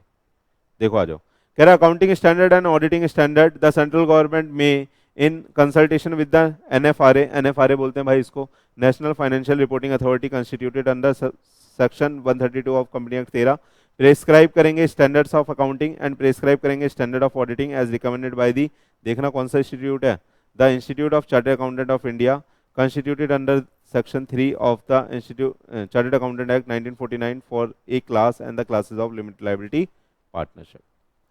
देखिएगा, आप जिस इंस्टीट्यूट के मेंबर बनने जा रहे हो उसका नाम बेटा एक्ट में लिखा हुआ है कि वो रिकमेंड करेगा. ठीक है, हमारा इंस्टीट्यूट रिकमेंड करेगा कि कौन कौन से ऑडिटिंग स्टैंडर्ड रहेंगे, है ना, कौन कौन से अकाउंटिंग स्टैंडर्ड रहेंगे और किस किस क्लास ऑफ कंपनी पे यानी एलएलपी पे वो लगेंगे. इतना ही लिखा है यहाँ पे. सही है, आगे आइए. एनुअल रिटर्न भी यहां से पढ़ा दूं. अगला 35 है दोस्त, 34 हो गया हमारा. ये काट देना भाई, यहां से अमेंडमेंट से पढ़ना है ये पूरा, ये पूरा आपको अमेंडमेंट से पढ़ना है, लिख लेना प्लीज.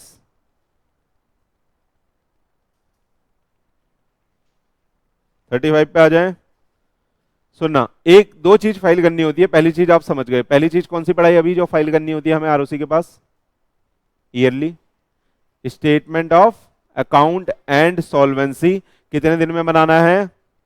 6 महीने from the closure of financial year, यानी 31 मार्च से लेके कब तक का टाइम है हमारे पास? 30 सितंबर तक का टाइम है जिसमें हमें वो बना के फाइल करना होता है. अगर फाइल नहीं करा तो 100 रुपये पर डे किसके लिए?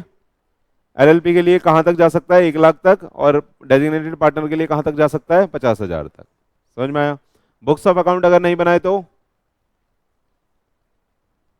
5 लाख फॉर एलएलपी और 10,000 से 1 लाख फॉर डेजिग्नेटेड पार्टनर. अब सुनना, एक चीज और फाइल करनी है जिसका नाम क्या है बेटा?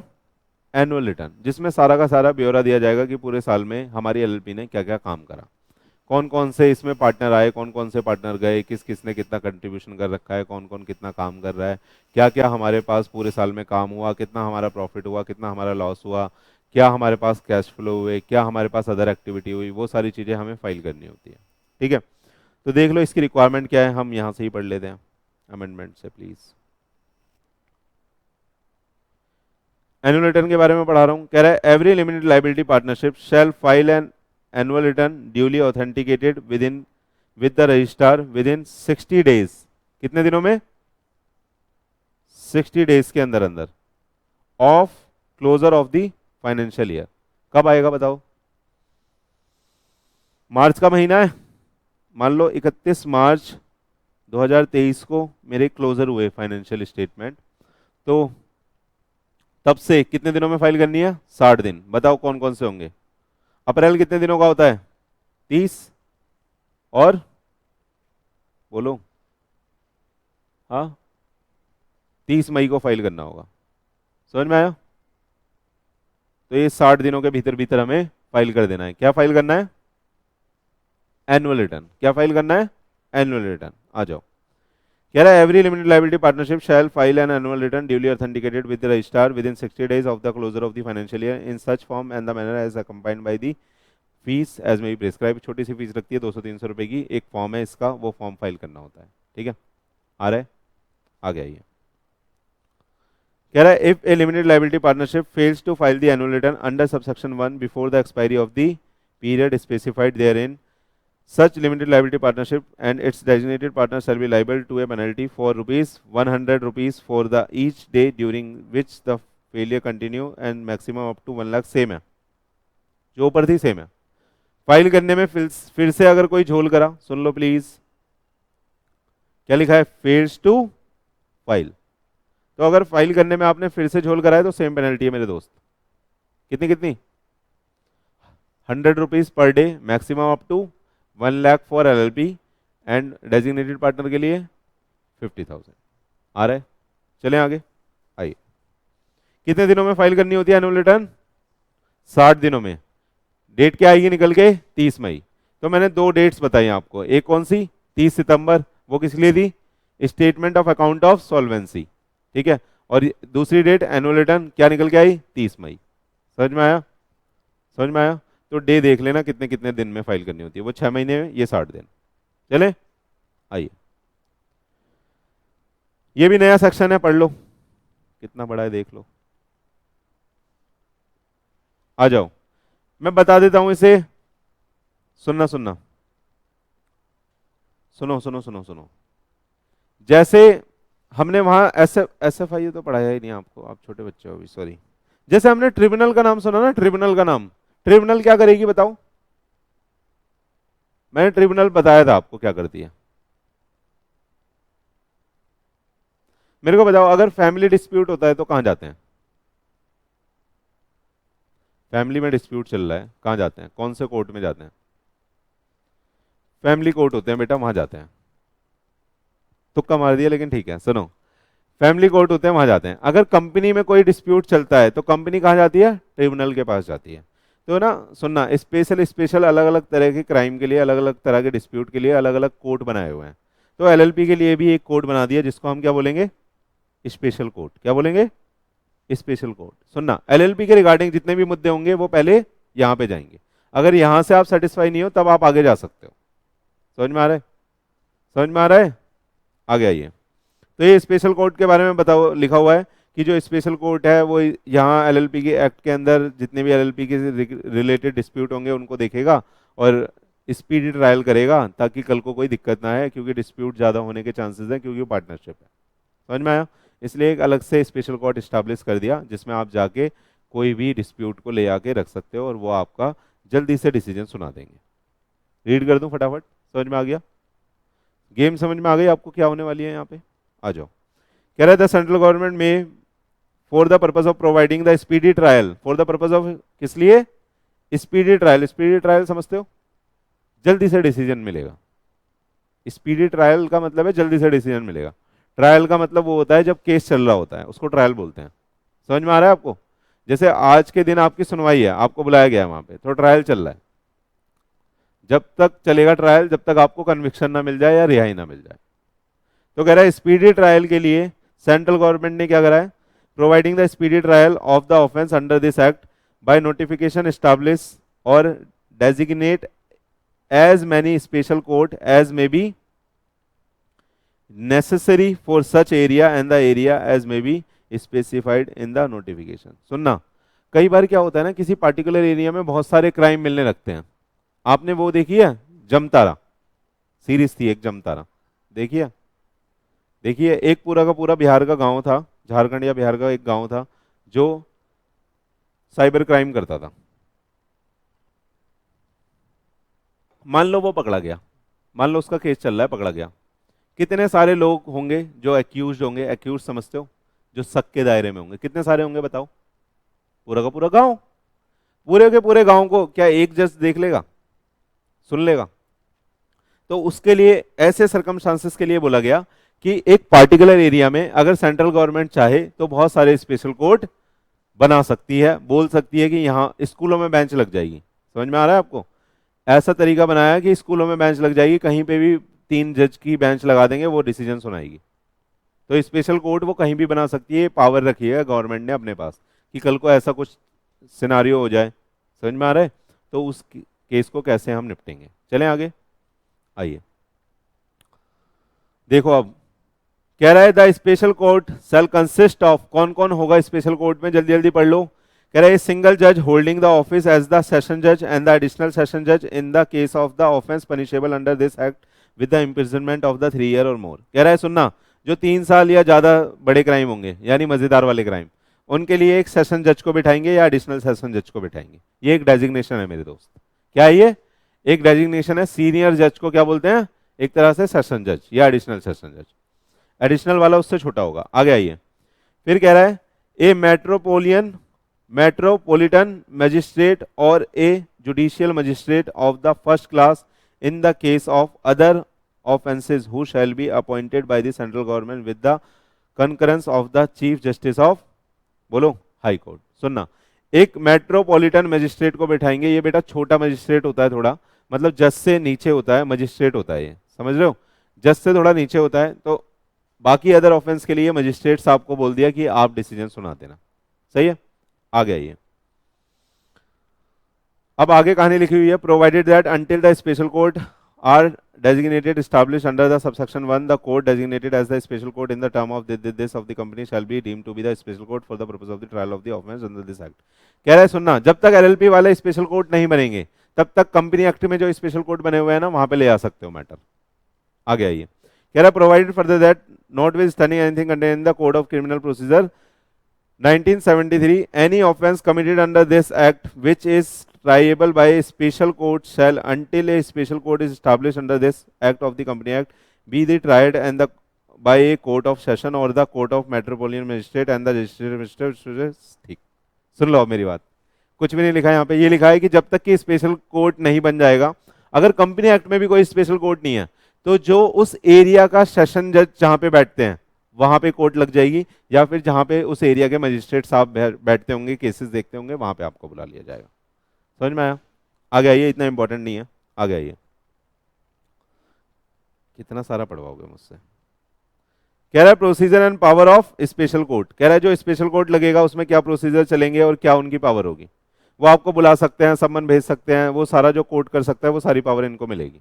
ठीक है, फिर भी मैं आपके लिए पढ़ देता हूं, पैसे लिए। आइए, Notwithstanding anything contained in the Code of Criminal Procedure of 1973, कहीं कल को आप ये ना बोल दो सर ये आपने छुड़वा दिया था, यही पेपर में आ गया, ये भी तो डर है यार।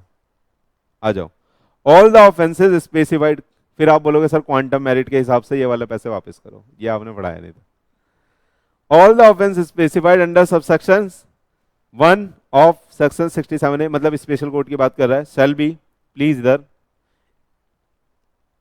shall be triable only by the special court established and designated for the area in which the registered office of the limited liability partnership is situated, in the relation to which the offence is committed, or where there are more than one special court for the such area by such one of them as may be specified in this behalf by the high court concerned। कह रहा है जो भी सुनना, जो भी सुनवाई होगी इससे रिलेटेड वो स्पेशल कोर्ट ही करेगा, और अगर एक से ज्यादा स्पेशल कोर्ट है तो वो हाई कोर्ट के दायरे में रह के काम करेंगे। समझ में आ रहा है? आइए आगे बोलता है while trying an offence. Trying an offence मतलब ऑफेंस करने की ये कोशिश। वाइल ट्राइंग एन ऑफेंस का मतलब क्या? ऑफेंस करने की कोशिश। इसका मतलब बता दो मेरे को। While trying an offence under this act मतलब ऑफेंस करना, ट्राई करना, बोलो। वाइल ट्राइंग एन ऑफेंस का मतलब है कि सुनवाई करते वक्त, यानी क्या चल रहा है? ट्रायल मैंने बोला था, ट्रायल का मतलब क्या होता है, केस सुना जा रहा है, केस चल रहा है, डेट्स लग रही है केस में कि आज आपको जाना है, फिर परसों सुनवाई होगी, सुनवाई का मतलब ट्रायल है। तो कह रहा है जब ट्रायल चल रहा होगा, जब ट्रायल चल रहा होगा, इसका मतलब है while trying an offence under this act a special court may also try an offence other than a offence under this act with which the accused may under the code of criminal procedure इतना इतना be charged for the same trial। सुनना, कह रहा है जब आप इस court का डिसीजन दे रहे होगे, तो जब आप सुनवाई करोगे तो आपको सुनना अदर ऑफेंस को भी ध्यान में रख के सुनवाई करनी है, और उसको क्रिमिनल कोड के हिसाब से, कोड ऑफ क्रिमिनल प्रोसीजर के हिसाब से भी देखना है। सही है कि कोड ऑफ क्रिमिनल प्रोसीजर में और कौन कौन से सेक्शन इस एक्यूज के ऊपर लग सकते हैं। समझ में आया? आ गया ये, बस खत्म हो रहा है, बस थोड़ी सी सांस और भरनी है आपको। आ जाइए, कह रहा है notwithstanding anything contain in this code of criminal procedure इतना इतना special court may if it is think fit try in a summary way, सुन लेना, in a summary way any offence under this act which is the punishable with the imprisonment for a term not exceeding 3 year. सुनना, जो 3 साल से कम वाले offence हैं, जो 3 साल से कम वाले ऑफेंस है, यानी जहां पे सजा कितनी है, 3 साल से कम, उनको जो स्पेशल कोर्ट है वो समरी वे में भी ट्रायल करके खत्म कर सकता है। यानी एक ही डेट में बुलाएगा, सबको इकट्ठा बुलाया, सुना, ये रहा डिसीजन, खत्म। समरी वे में भी कर सकते हैं, ये नहीं कि बिल्कुल एलोबरेट करके बिल्कुल डिटेल में जाके एग्जामिनेशन करें। तो कह रहा है कि अगर जो छोटे मोटे क्राइम है, 3 साल से कम वाले क्राइम है, तो उसे समरी वे में आप खत्म कर सकते हो। ठीक है, provided that in case of any conviction in a summary trial no sentence of imprisonment for a term exceeding 1 year shall be pass. लेकिन सुनना, समरी ट्रायल में आप 1 साल से ज्यादा की सजा किसी को नहीं दे सकते, ये लिखा है। ठीक है, कह रहा है provided further that when at the commencement of or on in course of summary trial it appeared to be the special court that the nature of the case in such a that the sentence of the imprisonment for the term of the exceeding the 1 year has to be passed, or it is for any other reason undesirable for trying the officer summarily, the special court shall after hearing the party record an order to that effect and thereafter recall any witness who may have been examined, सुनना एक साथ बता दूंगा मैं, who have been examined and proceed to hear or rehear the case in accordance with the procedure for the regular trial. सुनना मेरी बात, क्या बोला नीचे, कह रहा है जज साहब ना केस कर रहे थे, यानी स्पेशल कोर्ट में केस चल रहा था, और हमने ये डिसाइड कर लिया था कि समरी ट्रायल होगा इसका, क्योंकि 3 साल से कम की सजा है। लेकिन ड्यूरिंग द समरी ट्रायल जब हम केस को जज इन्वेस्टिगेट कर रहे थे, एग्जामिन कर रहे थे, तो हमें ये लगा कि यहाँ पे तो संगीन अपराध करा हुआ है, 1 साल से काम नहीं चलेगा, इसे तो 5 साल की सजा देनी पड़ेगी। तो हम दोबारा से उसे बुला सकते हैं और उस समरी ट्रायल को रेगुलर ट्रायल में कन्वर्ट करके उसे ज्यादा सजा दे सकते हैं। समझ में आया? ये कहानी लिखी हुई है, समझ में आया? आगे चले, आइए एक नया सेक्शन, ये सारे नए नए हैं भाई, आ जाओ, खत्म हो रहा है बस। सुनना, अब जब स्पेशल कोर्ट बनाया नया, तो अगर वहां पे ये भी तो हो सकता है कि जज साहब से गलती हो जाए, ये भी तो हो सकता है जज साहब गलत वो सजा सुना दे, तो बंदा फिर अपील में जाता है। फिर बंदा क्या फाइल करता है मेरे दोस्त, अपील फाइल करता है। तो ये अपील और रिवीजन की कहानी है, कुछ नहीं है, बस इसमें ये लिखा है कि अगर ऐसा लगता है आपको, सुनना, अगर आप स्पेशल कोर्ट की जजमेंट से खुश नहीं हो, तो आप हाई कोर्ट का दरवाजा खटखटा सकते हो, ये लिखा है यहां पे। ठीक है, पढ़ लेना, आगे चले, आ गया ये 68 है, पहले यहां पे आ जाते हैं, कौन कौन सा पढ़ लिया हमने।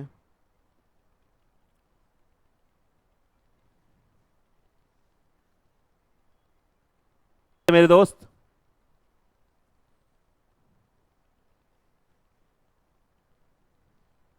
आइए,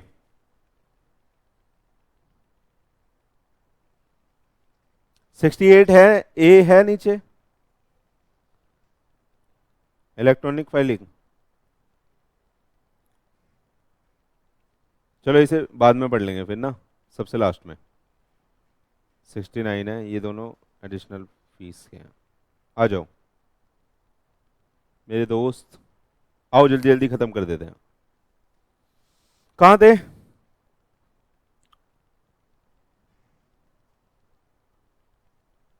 कन्वर्जन पे आ गए ना अब, सुनना, एनुअल रिटर्न पढ़ा दिया, कन्वर्जन पे आ गए। आइए, कह रहा है कन्वर्जन इनटू एलएलपी। हमने पढ़ा था कन्वर्जन जब स्टार्टिंग में बात करी थी मैंने कि आप किस किस को कन्वर्ट कर सकते हो एलएलपी में। हाँ, कह रहा है conversion of firm into LLP कर सकते हो आप, conversion of private limited into LLP कर सकते हो, अनलिस्टेड पब्लिक कंपनी को कन्वर्ट कर सकते हो, है ना, पढ़ा था नहीं पढ़ा था? तो वही बात यहाँ पे लिखी हुई है कि ये फर्स्ट शेड्यूल के ये इस शेड्यूल के हिसाब से होगा, ये इससे। क्लियर है? आ गया ये, बस इतनी सी बात लिखी हुई है कि कन्वर्ट कर सकते हो। ठीक है, तो आपको पता ही है किस किस को कन्वर्ट कर सकते हैं, फर्म को कर सकते हैं, प्राइवेट कंपनी को और अनलिस्टेड पब्लिक कंपनी को। आइए अब registration and effect of conversion, सुनना ध्यान से। कह रहा है the registrar on satisfying that a firm and the private company or unlisted public company as the case may be has been comply with the provision of the various schedule, क्योंकि जो conversion होगा किसके हिसाब से होगा, जो ऊपर schedule लिखे हैं। तो अगर रजिस्ट्रार ये सेटिस्फाई हो जाएगा कि जो कन्वर्जन है वो शेड्यूल के हिसाब से हो रहा है, तो वो क्या करेगा बताओ, क्या करेगा वो? कह रहा है provision of this effect and the rule made thereunder, अगर उसे लगेगा कि सब कुछ ठीक ठीक हो रहा है, रजिस्टर कर लेगा आपके डॉक्यूमेंट और आपको इशू कर देगा एक सर्टिफिकेट ऑफ रजिस्ट्रेशन। उसी से तो आपकी एलएलपी बनेगी, बताओ ना, उसी से तो एलएलपी बनेगी। सुनना, सर्टिफिकेट ऑफ रजिस्ट्रेशन दे देगा in such form as the registrar may determine stating that the LLP is on और from the date specified in the certificate registered under this act. एक सर्टिफिकेट ऑफ रजिस्ट्रेशन देके आपकी LLP को register कर दिया जाएगा और वो अपने पास भी इस चीज को रिकॉर्ड कर लेगा। आगे आइए, सुनना ध्यान से। कह रहा है द एलएलपी शैल, जो एलएलपी अब बनी नई वाली, within 15 days of the date of registration inform the concern registrar, वो क्या करेगी, कंसर्न रजिस्ट्रार को इन्फॉर्म करेगी ऑफ द फर्म। सुनना, अब पुरानी वाली तो बंद हो गई, जो पुरानी फर्म, पुरानी प्राइवेट कंपनी, पुरानी अनलिस्टेड पब्लिक कंपनी, ये तीनों अगर इनमें से किसी को भी हम कन्वर्ट कर रहे हैं तो पुरानी तो बंद हो जाएगी। तो पुराने वाले को आपको 15 दिनों में बता देना है कि भाई साहब हम कन्वर्ट हो चुके हैं, अब हम आपके हाथ में नहीं रहे। क्लियर है?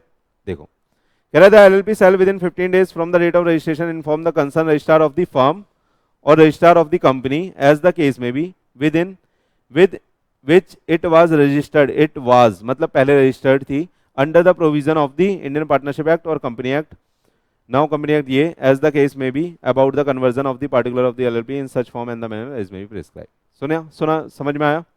सुनो, पहले क्या है, सबसे पहले कन्वर्जन के लिए डॉक्यूमेंट फाइल होंगे कहां पे, रजिस्ट्रार के पास। तो रजिस्ट्रार देखेगा शेड्यूल के हिसाब से ठीक है, तो वो आपको एक सर्टिफिकेट दे देगा और आपका रिकॉर्ड कर देगा नाम। फिर उसके 15 दिनों के अंदर अंदर आप जहां पहले रजिस्टर थे आपको उन्हें बताना है ताकि वो आपका नाम वहां से हटा दें। समझ में आ रहा है? वो लिख दें कि आप कन्वर्ट हो चुके हो। आइए आगे, कह रहा है upon such conversion the partner of the firm, the shareholder of the private company and the unlisted public company as the case may be and the LLP to which such firm or the such company has converted and the partner of the LLP shall be bound by the provision of the various schedule as the case may be as applicable to them। तो जितने भी person पुरानी वाली company से relate कर रहे थे अब वो सब किससे बाइंड हो जाएंगे, एलएलपी से। समझ में आया? ये बात लिखिए। कह रहा है अपॉन सच कन्वर्जन और on and from the date of the certificate of registration the effect of the conversion shall be such as specified in the various schedule as the case may be। तो कह रहा है effect वो conversion का वो होगा जो schedule में लिखा है, यानी कि सारे जितने भी पहले के जो शेयर होल्डर होंगे वो आप पार्टनर माने जाएंगे, ये इफेक्ट होगा। बताओ ना, अरे कंपनी थी पहले प्राइवेट कंपनी, उसमें शेयर होल्डर होंगे, ओनर, अब उन सबको ऑप्शन दिया जाएगा कि आप पार्टनर बनना चाहते हो तो वो सब अब पार्टनर माने जाएंगे। समझ में आ रहा है? फर्म थी पहले तो जो पहले पार्टनर थे वही अब पार्टनर हो जाएंगे, उनमें से 2 डेजिग्नेटेड पार्टनर होंगे। समझ में आ रहा है? आइए आगे, कह रहा है इफेक्ट ऑफ रजिस्ट्रेशन क्या होगा, सुनना। कह रहा है notwithstanding anything contain in any other law for the timing in force or on other and from the date of please इधर registration specified in the certificate of registration issued under the various schedule as the case may be there shall be a LLP by the name specified in the certificate registration. क्या क्या होगा बताओ, अब effect क्या होगा उसके registration का? तो यही बोला कि जो एलएलपी होगी, जो सर्टिफिकेट पे नाम होगा उस नाम से एलएलपी जानी जाएगी, यही तो होगा। कह रहा है all the tangible intangible asset जो पहले कंपनी की थी, जितनी भी ऑब्लिगेशन पहले कंपनी की थी, अब वो किसकी मानी जाएंगी, पार्टनरशिप फर्म की यानी एलएलपी की। सही है? आ रहा है नहीं आ रहा? आ रहा है नहीं आ रहा? और कह रहा है the firm or the company as the case may be shall be deemed to be dissolve and remove from the record of the register of firm and the register of company as the case may be. और जो पुरानी वाली firm थी उसका नाम हट जाएगा वहां से और उसे डिसॉल्व मान लिया जाएगा। बीच वाला समझ में आया या पढ़ा दूं? पढ़ा देता हूं। देखो, all tangible movable immovable intangible vested in the firm name and the company as the case may be, all asset and the interest, right, privilege, liability, obligation relating to the firm or the company as the case may be, and the whole of the undertaking of the firm and the company as the case may be, shall be transferred to and shall vest in the limited liability partnership without the further assurance that is act and the deed। अगर act या deed में कुछ और लिख दिया तो वो मान लिया जाएगा। अगर आप नहीं लेना चाह रहे होंगे कोई लाइबिलिटी या कोई आप असेट नहीं लेना चाह रहे होगे तो डीड में लिख दोगे। अगर नहीं लिखा तो ये मान लिया जाएगा कि उसको ट्रांसफर हो गई। समझ में आया? कन्वर्जन समझ में आ रहा है? कनिका मैडम समझ में आ रहा है आपको? आ रहा है? आइए, बस खत्म हो रहा है, 2 पेज और बस खत्म है ना। आइए, क्या फॉरेन एलएलपी भी बना सकते हैं? फॉरेन एलएलपी किसको बोलते थे? गाना था ना ये तो हमारा फॉरेन एलएलपी वाला, रजिस्टर्ड आउटसाइड इंडिया, और आगे का मैं बोलता था, भूल गए आप? सुन लो, कह रहा है फॉरेन लिमिटेड लाइबिलिटी पार्टनरशिप कौन सी होगी? सुनना, the central government may make rule and the provision in relation to the establishment of the place of business by the foreign LLP within India and carrying on their businesses therein by applying or incorporating with such modification appear appropriate and the provision. बस इसमें ये लिखा है कि central government, सुनना, foreign central government foreign LLP के लिए rule बना सकती है। बस इतनी बात लिखी है यहाँ पे, ठीक है? आगे चले। आइए, बस वाइंडिंग अप पढ़ते हैं और वाइंड अप करते हैं। आइए प्लीज।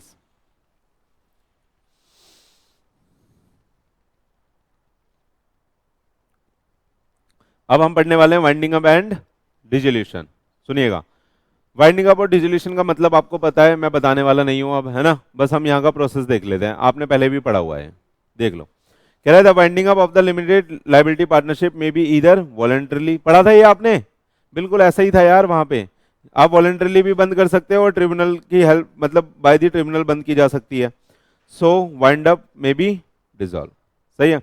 तो जो इस तरह से वाइंड अप होगी उसे हम डिसॉल्व कर देंगे। आगे आइए, सर्कमस्टांसेस, ये क्वेश्चन आएगा ही आएगा, very very very very very very very important है, याद कर लेना, पक्का बोल रहा हूं। मैंने अभी तक किसी को नहीं बोला यहाँ पे, एलएलपी में मैंने कुछ भी इंपॉर्टेंट नहीं बोला, इसको मैं बोल रहा हूं, याद कर लेना।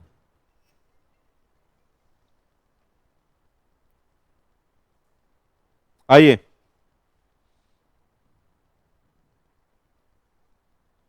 पढ़े, सुनना ध्यान से। कितने पॉइंट है यहाँ पे? 1 2 3 4 5 और एक नीचे है छक्का, 6, ठीक है। ये सिक्सर आप अपने पेपर में भी लगा सकते हो, सेम यही क्वेश्चन आएगा, 6 या 4 मार्क का आएगा, उससे कम का नहीं आएगा। तो आपको ये 6 के पॉइंट बिल्कुल रट लेना है, ठीक है। आइए मैं समझाता हूं आपको। कह रहा है सर्कमस्टांसेस, प्लीज प्लीज इधर, कशिका मैडम इधर, कौन है उधर? कोई दिख रहा है क्या आर पार? आ जाओ। Circumstances in which LLP may be wound up by the tribunal. कह रहा है ऐसी कौन से सर्कमस्टांसेस होगी कि जिसमें हमारे ट्रिब्यूनल को क्या करना पड़ेगा? एलएलपी को वाउंड अप करना पड़ेगा। आ जाओ। A LLP may be wound up by the tribunal if the LLP decide that the LLP is wound up by the tribunal. बहुत बढ़िया था ये तो। कह रहे हैं एक एलएलपी वाउंड हो जाएगी ट्रिब्यूनल से जब एलएलपी ने खुद डिसाइड कर लिया कि मैं ट्रिब्यूनल से मरूंगी। जबरदस्ती के फोन। आइए बच्चों, बस ये इंपॉर्टेंट है, इसके बाद कुछ इंपॉर्टेंट नहीं है, जल्दी जल्दी पढ़ के खत्म कर देंगे। आइए प्लीज ये ध्यान से सुन लेना, पेपर में आ सकता है, मैं बार बार बोल रहा हूँ। कह रहा है ये एलएलपी में भी wound up by the tribunal, अगर एलएलपी ने ऐसा डिसाइड करा है तो। पहला हो गया, पहला समझ में आया पॉइंट। दूसरा देखिए, कह रहा है if A period of more than 6 month the number of partner of the LLP is reduce below the 2। मैंने आपको बताया था कि सिर्फ दो लोग पार्टनर हैं और एक मर गया, तो दूसरा चला सकता है? 6 महीने का टाइम दिया जाता है उसे कि आप किसी नए को ऐड करो। अगर आपने 6 महीने में ऐड नहीं करा तो ट्रिब्यूनल आपको क्या कर सकती है? ट्रिब्यूनल आपको वाउंड अप का ऑर्डर दे सकती है। समझ में आया? समझ में आया दूसरा पॉइंट? समझ में आया दूसरा पॉइंट? तीसरा देखिए, if LLP is unable to pay its date.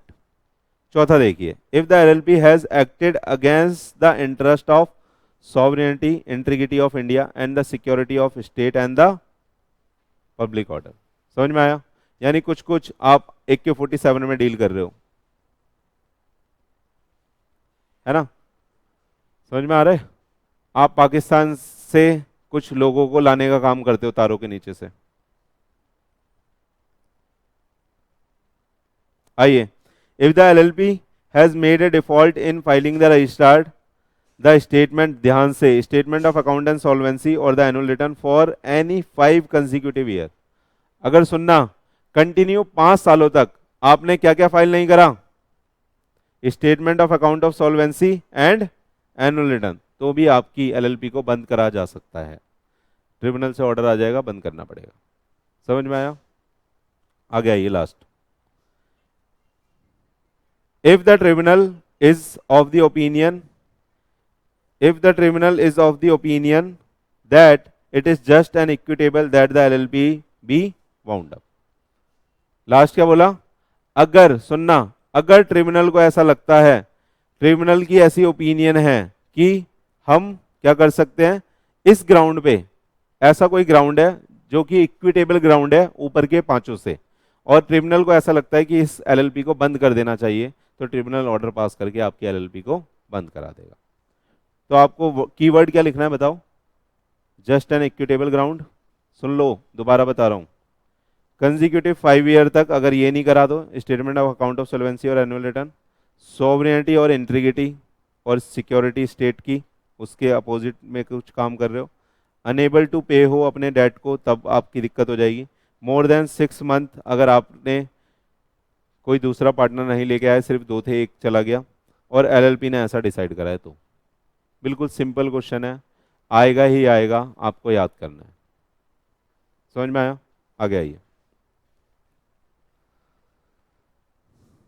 क्या आगे आइए प्लीज। कह रहा है rules for finding up and dissolution, कह रहा है सेंट्रल गवर्नमेंट वो रूल और प्रोविजन बना सकती है जो उसे ठीक लगते हैं वाइंडिंग अप के लिए। ठीक है, आगे आइए।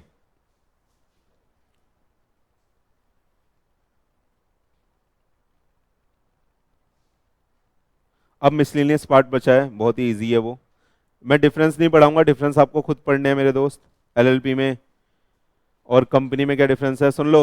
एलएलपी और कंपनी में क्या डिफरेंस है, ये आपको खुद पढ़ना है, आपको ये भी खुद पढ़ना है। एलएलपी और एक नॉर्मल फर्म में क्या डिफरेंस है, आप पढ़ोगे आपको समझ में आएगा। हम पूरा का पूरा जब एक्ट पढ़ चुके हैं तो डिफरेंस कैसे समझ में नहीं आएगा, बताओ? आएगा ना? आगे आइए, मैं बस अब मिसलेनियस पार्ट आपको रीड आउट करवा देता हूँ, इंपॉर्टेंट नहीं है लेकिन हम खत्म कर लेते हैं एक बार ही ना, बस एक पेज है। डन?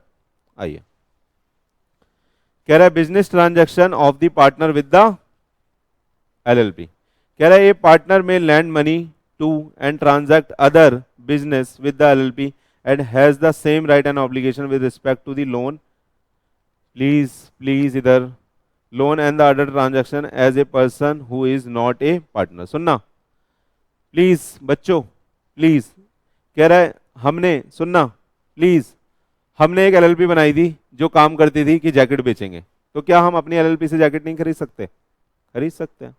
हमने एक एलएलपी बनाई थी, हमने एक एलएलपी बनाई थी कि हम बच्चों को पढ़ाएंगे, तो क्या हमारा बच्चा यहां पे नहीं पढ़ेगा? बोलो, स्कूटी ले जाओ, आइए बच्चे लोग। ये पॉइंट समझ में आया आपको? क्या था पॉइंट? अगर हम एलएलपी से कोई बिजनेस कर रहे हैं, जो भी बिजनेस कर रहे हैं, तो वो सेम बिजनेस हम भी कर सकते हैं। आपकी एलएलपी अगर काम करती है स्कूटी बेचने का, तो आप भी उस एलएलपी से स्कूटी खरीद सकते हैं। समझ में आया? आप अपनी ही एलएलपी के कस्टमर बन सकते हैं। समझ में आया? तो आपको बिल्कुल ऐसा ट्रीट करा जाएगा जैसे कि आप पार्टनर नहीं हो। ठीक है, आगे आइए, आ जाओ प्लीज। कह रहा है application of the provision of company act. सुनना, कुछ प्रोविजन यहाँ पे कंपनी एक्ट के अप्लाई होंगे। जैसे मैंने आपको पढ़ाया था ना सेल्स ऑफ गुड्स एक्ट, मैंने बोला था कि सेल्स ऑफ गुड्स एक्ट में भी कॉन्ट्रैक्ट एक्ट लग जाता है, वैसे यहाँ पे एलएलपी में भी कंपनी एक्ट लग जाएगा। ठीक है, क्योंकि ये एक सेपरेट लीगल एक कॉर्पोरेट स्ट्रक्चर देने की बात करी है, और कॉर्पोरेट के लिए हमने बहुत बड़ा लॉ बनाया है जिसका नाम क्या है, कंपनी एक्ट 2013। ठीक है, तो इसलिए बोल दिया कि कुछ कुछ पार्ट उसके भी यहाँ पे अप्लाई होंगे। देखो आ जाओ, कह रहा था central government may by notification in the official gazette direct that any of the provision of the company act 1956 specified in the notification shall apply to the LLP. यहाँ पे 13 कर लेना है ना, and shall apply to the LLP with such exception modification adoption as the specified in the notification। तो कह रहा है कि आप उसे मॉडिफाई करके अप्लाई कर सकते हो इसके ऊपर जो कंपनी एक्ट 13 पे लगते हैं। कह रहा है एक copy of every notification propose to be issued under this subsection, that is ऊपर वाले के अंदर अगर कोई नोटिफिकेशन इशू करी गई है कि ये वाला प्रोविजन जो पहले कंपनी में लगता था वो एलएलपी पे भी लगेगा, तो उसके साथ क्या होगा। कह रहा है shall be laid in the draft before the each house of parliament while it is in session. सुनना, कोई भी नोट इस तरह की नोटिफिकेशन जिसमें आप ये लिख रहे हो कि कंपनी एक्ट का ये वाला रूल अब एलएलपी पे भी लगेगा, उसको आपको पास वो आप कर सकते हो। पहले तो पावर दे दी ऊपर, फिर नीचे मेथड बताया कि इस तरीके से कर सकते हो, इस तरीके से कर सकते हो। पहला तरीका क्या है उसमें, पहला स्टेप क्या है कि आपको बोथ हाउसेस के पास लेके जाना पड़ेगा for a total period of 30 days which may be comprise in the one session and in the 2 or more successive session. ठीक है, टोटल पीरियड आपके पास 30 दिन है, 30 दिन में दोनों सेशन में आपको वो डाल देनी है नोटिफिकेशन और वहां से अप्रूव करा लेनी है लोकसभा और राज्यसभा से। कह रहा है if before the expiry of the session immediately following the session the successive session aforesaid and the both houses is agree in disapproving the issue of notification and both houses is agree in making the modification in the notification shall not be issued or as the case may be। सुनना, अगर दोनों ने approve कर दिया तो issue कर दोगे, दोनों ने अप्रूव नहीं करा तो इशू नहीं करोगे। ठीक है, कह रहा है shall be issued only in such modified form as may be agreed upon by the both houses, और आप उसे इस तरीके से ही इशू करोगे जैसे कि हाउसेज ने बोला था। जैसे हाउसेज ने बोल दिया कि आप नोटिफिकेशन लेके आए, उन्होंने बोला ये वर्ड यहाँ से हटा के ये लिख दो, तो हाउसेज जैसे उसे मॉडिफाई करेगा ना वैसा आप उसे इशू करोगे। समझ में आए? आइए, इलेक्ट्रॉनिक फाइलिंग कुछ भी नहीं है, 68 वहां पे है बेटा अमेंडमेंट में, नहीं है ना, 68A है, आइएगा प्लीज, इधर खत्म हो रहा है बस। इलेक्ट्रॉनिक फाइलिंग की बात करी गई है। अभी हमने जहां जहां पढ़ा, सुनना मेरे बच्चे, हमने जहां जहां पढ़ा कि ये चीज फाइल होगी आरओसी के पास, ये रजिस्ट्रार को फाइल करना पड़ेगा, वो सब कैसे चिट्ठी भेज के फाइल होगा? चिट्ठी भेजनी पड़ेगी कबूतर से, कबूतर लेके जाएगा, जा जा जा, पहले प्यार की पहली चिट्ठी, अरे बोलो, तो क्या होगा भैया? अब वो चिट्ठी का जमाना चला गया, अब कैसे होता है? ई फाइलिंग होती है, यानी इलेक्ट्रॉनिक तरीके से फाइल की जाएगी। एमसीए की साइट है, उस पर जाके आप जितने भी फॉर्म्स वगैरह हैं, जितने भी प्रेस्क्राइब फॉर्म है, वो रिक्विजिट फीस यानी प्रेस्क्राइब फीस पे करके आप फाइल कर सकते हैं। तो वही यहाँ पे लिखा हुआ है। ठीक है, रीड कर दूं, समझ में आ गया? देख लीजिए, कह रहा है any document required to be filed recorded registered under this act may be filed recorded or registered in such manner subject to such condition as may be prescribe. कह रहा है एक copy or the extract from any document electronically filed with and submitted to the registrar which is supplied and issued by the registrar and certified through the affixing the digital signature as per the Information Technology Act ye to be true copy and the extract from the such document shall be in any proceeding be admissible in evidence is equal to the validity of original document। सुनिएगा, कह रहा है कि जितने भी document file होंगे वो electronically file होंगे, तो इलेक्ट्रॉनिक डॉक्यूमेंट के ऊपर आप ऐसे हाथ से तो साइन नहीं कर सकते, तो वहां पे डिजिटल सिग्नेचर लगता है, और डिजिटल सिग्नेचर लगने के बाद उसकी उतनी ही ऑथेंटिसिटी है जितनी एक ओरिजिनल डॉक्यूमेंट की है। समझ में आया? जो डिजिटल साइन है उनकी उतनी ऑथेंटिसिटी है जितनी आपके रियल साइन की है। Got it? क्लियर है उज्जवल? क्या कर रहे हो आप? सुन लो, बस खत्म हो रहा है।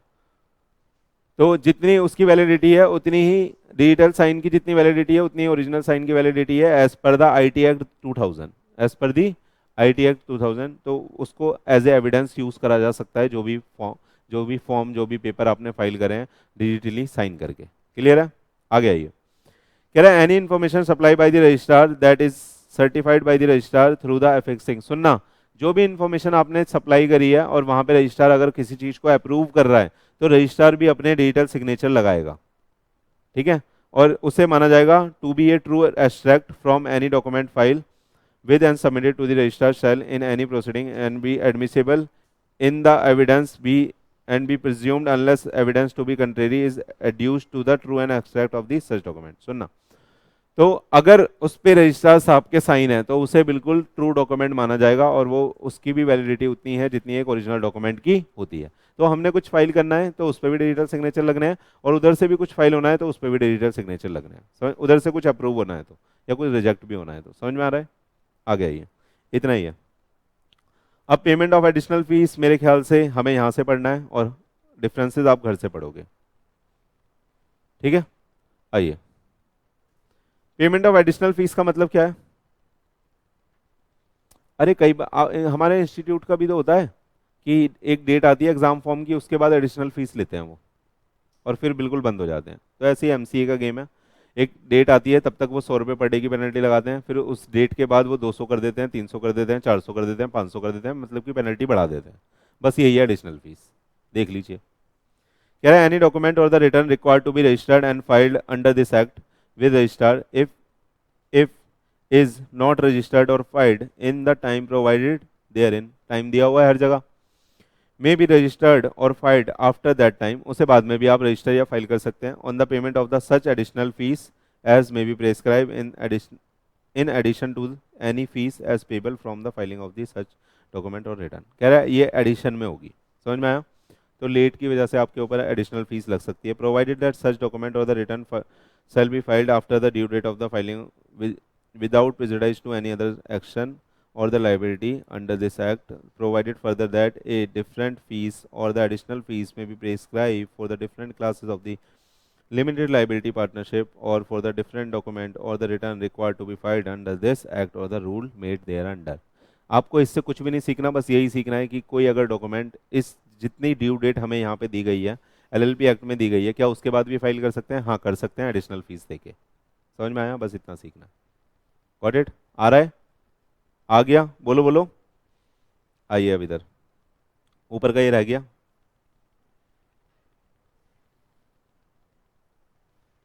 ये नया है रजिस्ट्रेशन ऑफिसेस। आ जाओ पढ़ा देता हूँ, कुछ नहीं है यार, ये सारे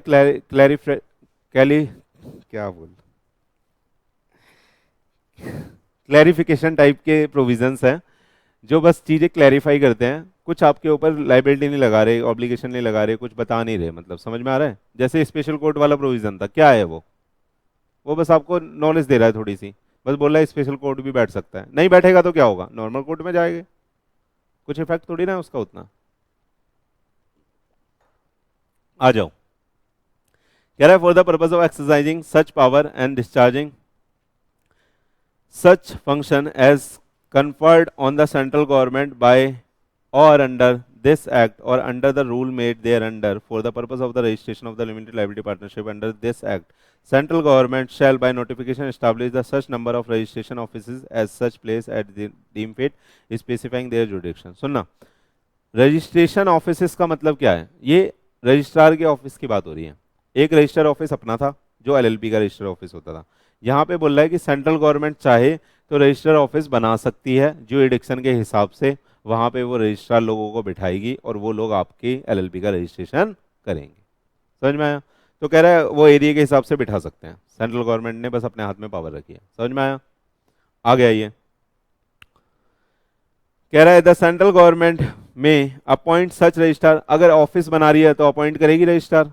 आप बोलो ना, मेरा एक ऑफिस था पहले लखनऊ में, अब मैं कानपुर में भी बना रहा हूँ, तो मैं वहां पे अपॉइंट करूंगा नहीं करूंगा? तो दूसरे स्टेप में वो बोल दिया।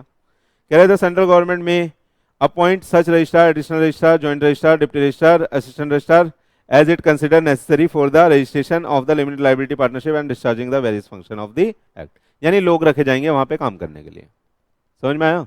कोई ऑफिस बनता है तो वहां पे लोग रखे जाते हैं ना, गवर्नमेंट का मान लो कोई ऑफिस बन रहा है तो ऑफिस बना के छोड़ देंगे? भूत आएंगे वहां पे काम करने, लोग आएंगे, ये लिखने की जरूरत क्या थी? आ गया ये। The power and the duties of registrar refer to in subsection 2 and the term condition of the their services shall be such as may be prescribe. तो ये प्रेस्क्राइब हो रखा है, वो आपको पढ़ने की जरूरत नहीं है। The central government may direct the registrar to prepare the seal and the seal for the authentication of the document required for the connected with and registration of the limited liability partnership. सुनना, वो एक seal बनाएंगे और उस seal से सारे document को authenticate करेंगे, ठप्पा मतलब, समझ में आया? अब इसमें एक चीज छूट गई है, आप बता नहीं रहे मेरे को, लेकिन हाँ कहाँ था वो बताओ।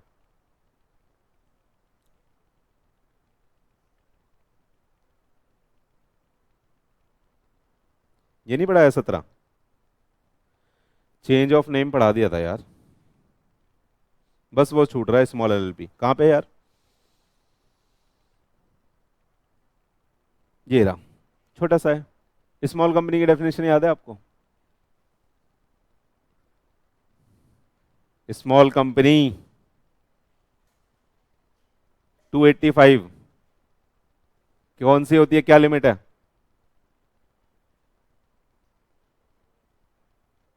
5 करोड़?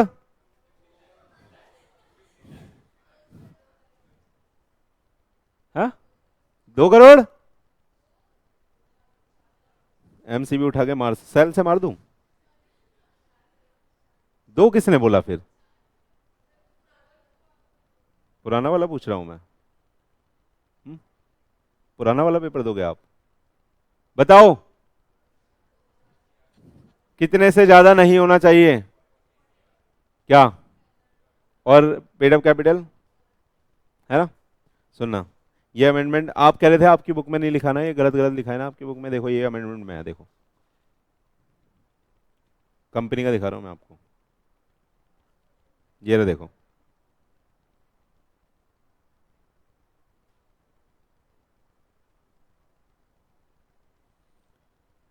ठीक है, तो अपनी बुक में मैंने ठीक करा दिया था पढ़ाते वक्त, है ना?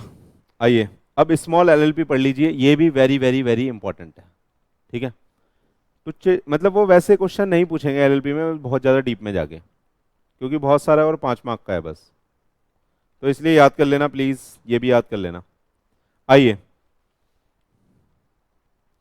टूटा, इसका देखो तो सेक्शन क्या है, टूटा। टूटा है भाई सेक्शन का नाम, देखो टूटा, ऐसे लिखना है आपको, टू टा। सही है? याद हो गया? याद हो गया? आ सकता है पेपर में, मजाक नहीं कर रहा मैं। कह रहा है स्मॉल लिमिटेड लाइबिलिटी पार्टनरशिप, जो अमेंडमेंट होती है ना, पुरानी अमेंडमेंट आती है पेपर में, अभी आपके लिए भी अमेंडमेंट रिलीज होगी जब आरटीपी आएगा, अभी वो भी पढ़ानी पड़ेगी। ये तो पुरानी है जो आपकी बुक में नहीं है। ये अमेंडमेंट पिछले वाले अटेम्प्ट की थी जो आपकी बुक में इंसर्टेड नहीं है, इसलिए ये पढ़ा रहा हूँ।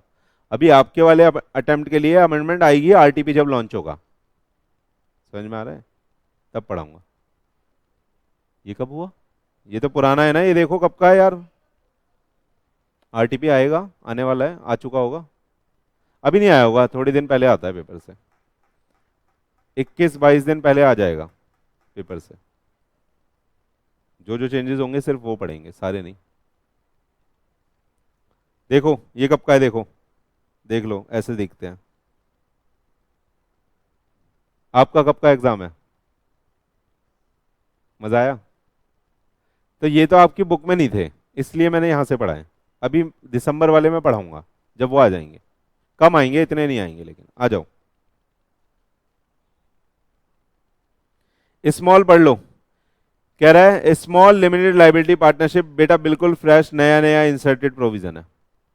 ठीक है, it means a limited liability partnership the contribution of which does not exceed 25 lakh rupees or such higher amount not exceeding 5 crore as may be prescribe. तो अभी लिमिट कितनी है?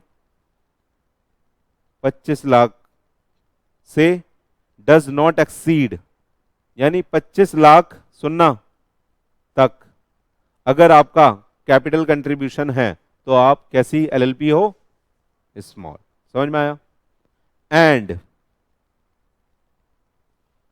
The turnover of which as per the statement of account and the solvency for the immediate preceding, यानी पिछले साल का देखना है मेरे दोस्त, financial year does not exceed 40 lakh. कितने से ज्यादा? वो भी ये कब का देखोगे, प्रीसीडिंग फाइनेंशियल ईयर का, है ना, समझ में आया। कैपिटल कंट्रीब्यूशन तो ड्यूरिंग का देखोगे और ये प्रीसीडिंग का देखोगे। कह रहा है such higher amount as not exceeding 50 crore rupees as may be prescribe, सुनना आप, which meet such other requirement as may be prescribe and fulfil such term and condition as may be prescribe, ठीक है, उसको हम क्या बोल देंगे, स्मॉल लिमिटेड लाइबिलिटी पार्टनरशिप, क्या बोल देंगे, स्मॉल लिमिटेड लाइबिलिटी पार्टनरशिप, याद हो गया। कैपिटल कंट्रीब्यूशन कितने से ज्यादा नहीं होना चाहिए, 25 लाख से, टर्नओवर कितने से ज्यादा नहीं होना चाहिए, 40। अगर ये दोनों इनमें से कुछ भी पार हुआ, इसमें से कुछ भी पार हुआ, तो आप स्मॉल के क्राइटेरिया से आउट हो जाओगे। सुनिएगा, अगर आपका टर्नओवर कितना हो गया 26 लाख, तो आप क्या हो जाओगे, अब स्मॉल लिमिटेड लाइबिलिटी कहलाओगे, 26 लाख टर्नओवर हो गया आपका, कहलाओगे, टर्नओवर बोला है मैंने, टर्नओवर कहलाओगे, है ना, कहलाओगे। कैपिटल कंट्रीब्यूशन और टर्नओवर दोनों को एक साथ देखना है आपको, दोनों में से अगर एक भी चीज उस लिमिट से टप गई यानी आगे बढ़ गई, तो क्या होगा, आप स्मॉल के क्राइटेरिया से आउट हो जाओगे। समझ में आया। तो इसी के साथ हमारा पूरा एलएलपी खत्म होता है, और आप डिफरेंस पढ़ोगे घर से, अगर नहीं समझ में आएगा तो मुझसे पूछोगे। आज के लिए मेरे दोस्त इतना ही था, मेरी तरफ से बहुत बहुत धन्यवाद आप, ठीक है। अब आगे की पढ़ाई की रिस्पॉन्सिबिलिटी आपकी है, आपको सब कुछ याद करना है, ठीक है। तब हम देखेंगे कि रिविजनरी क्लासेस के लायक आप बने हो या नहीं बने, ठीक है। Thank you very much.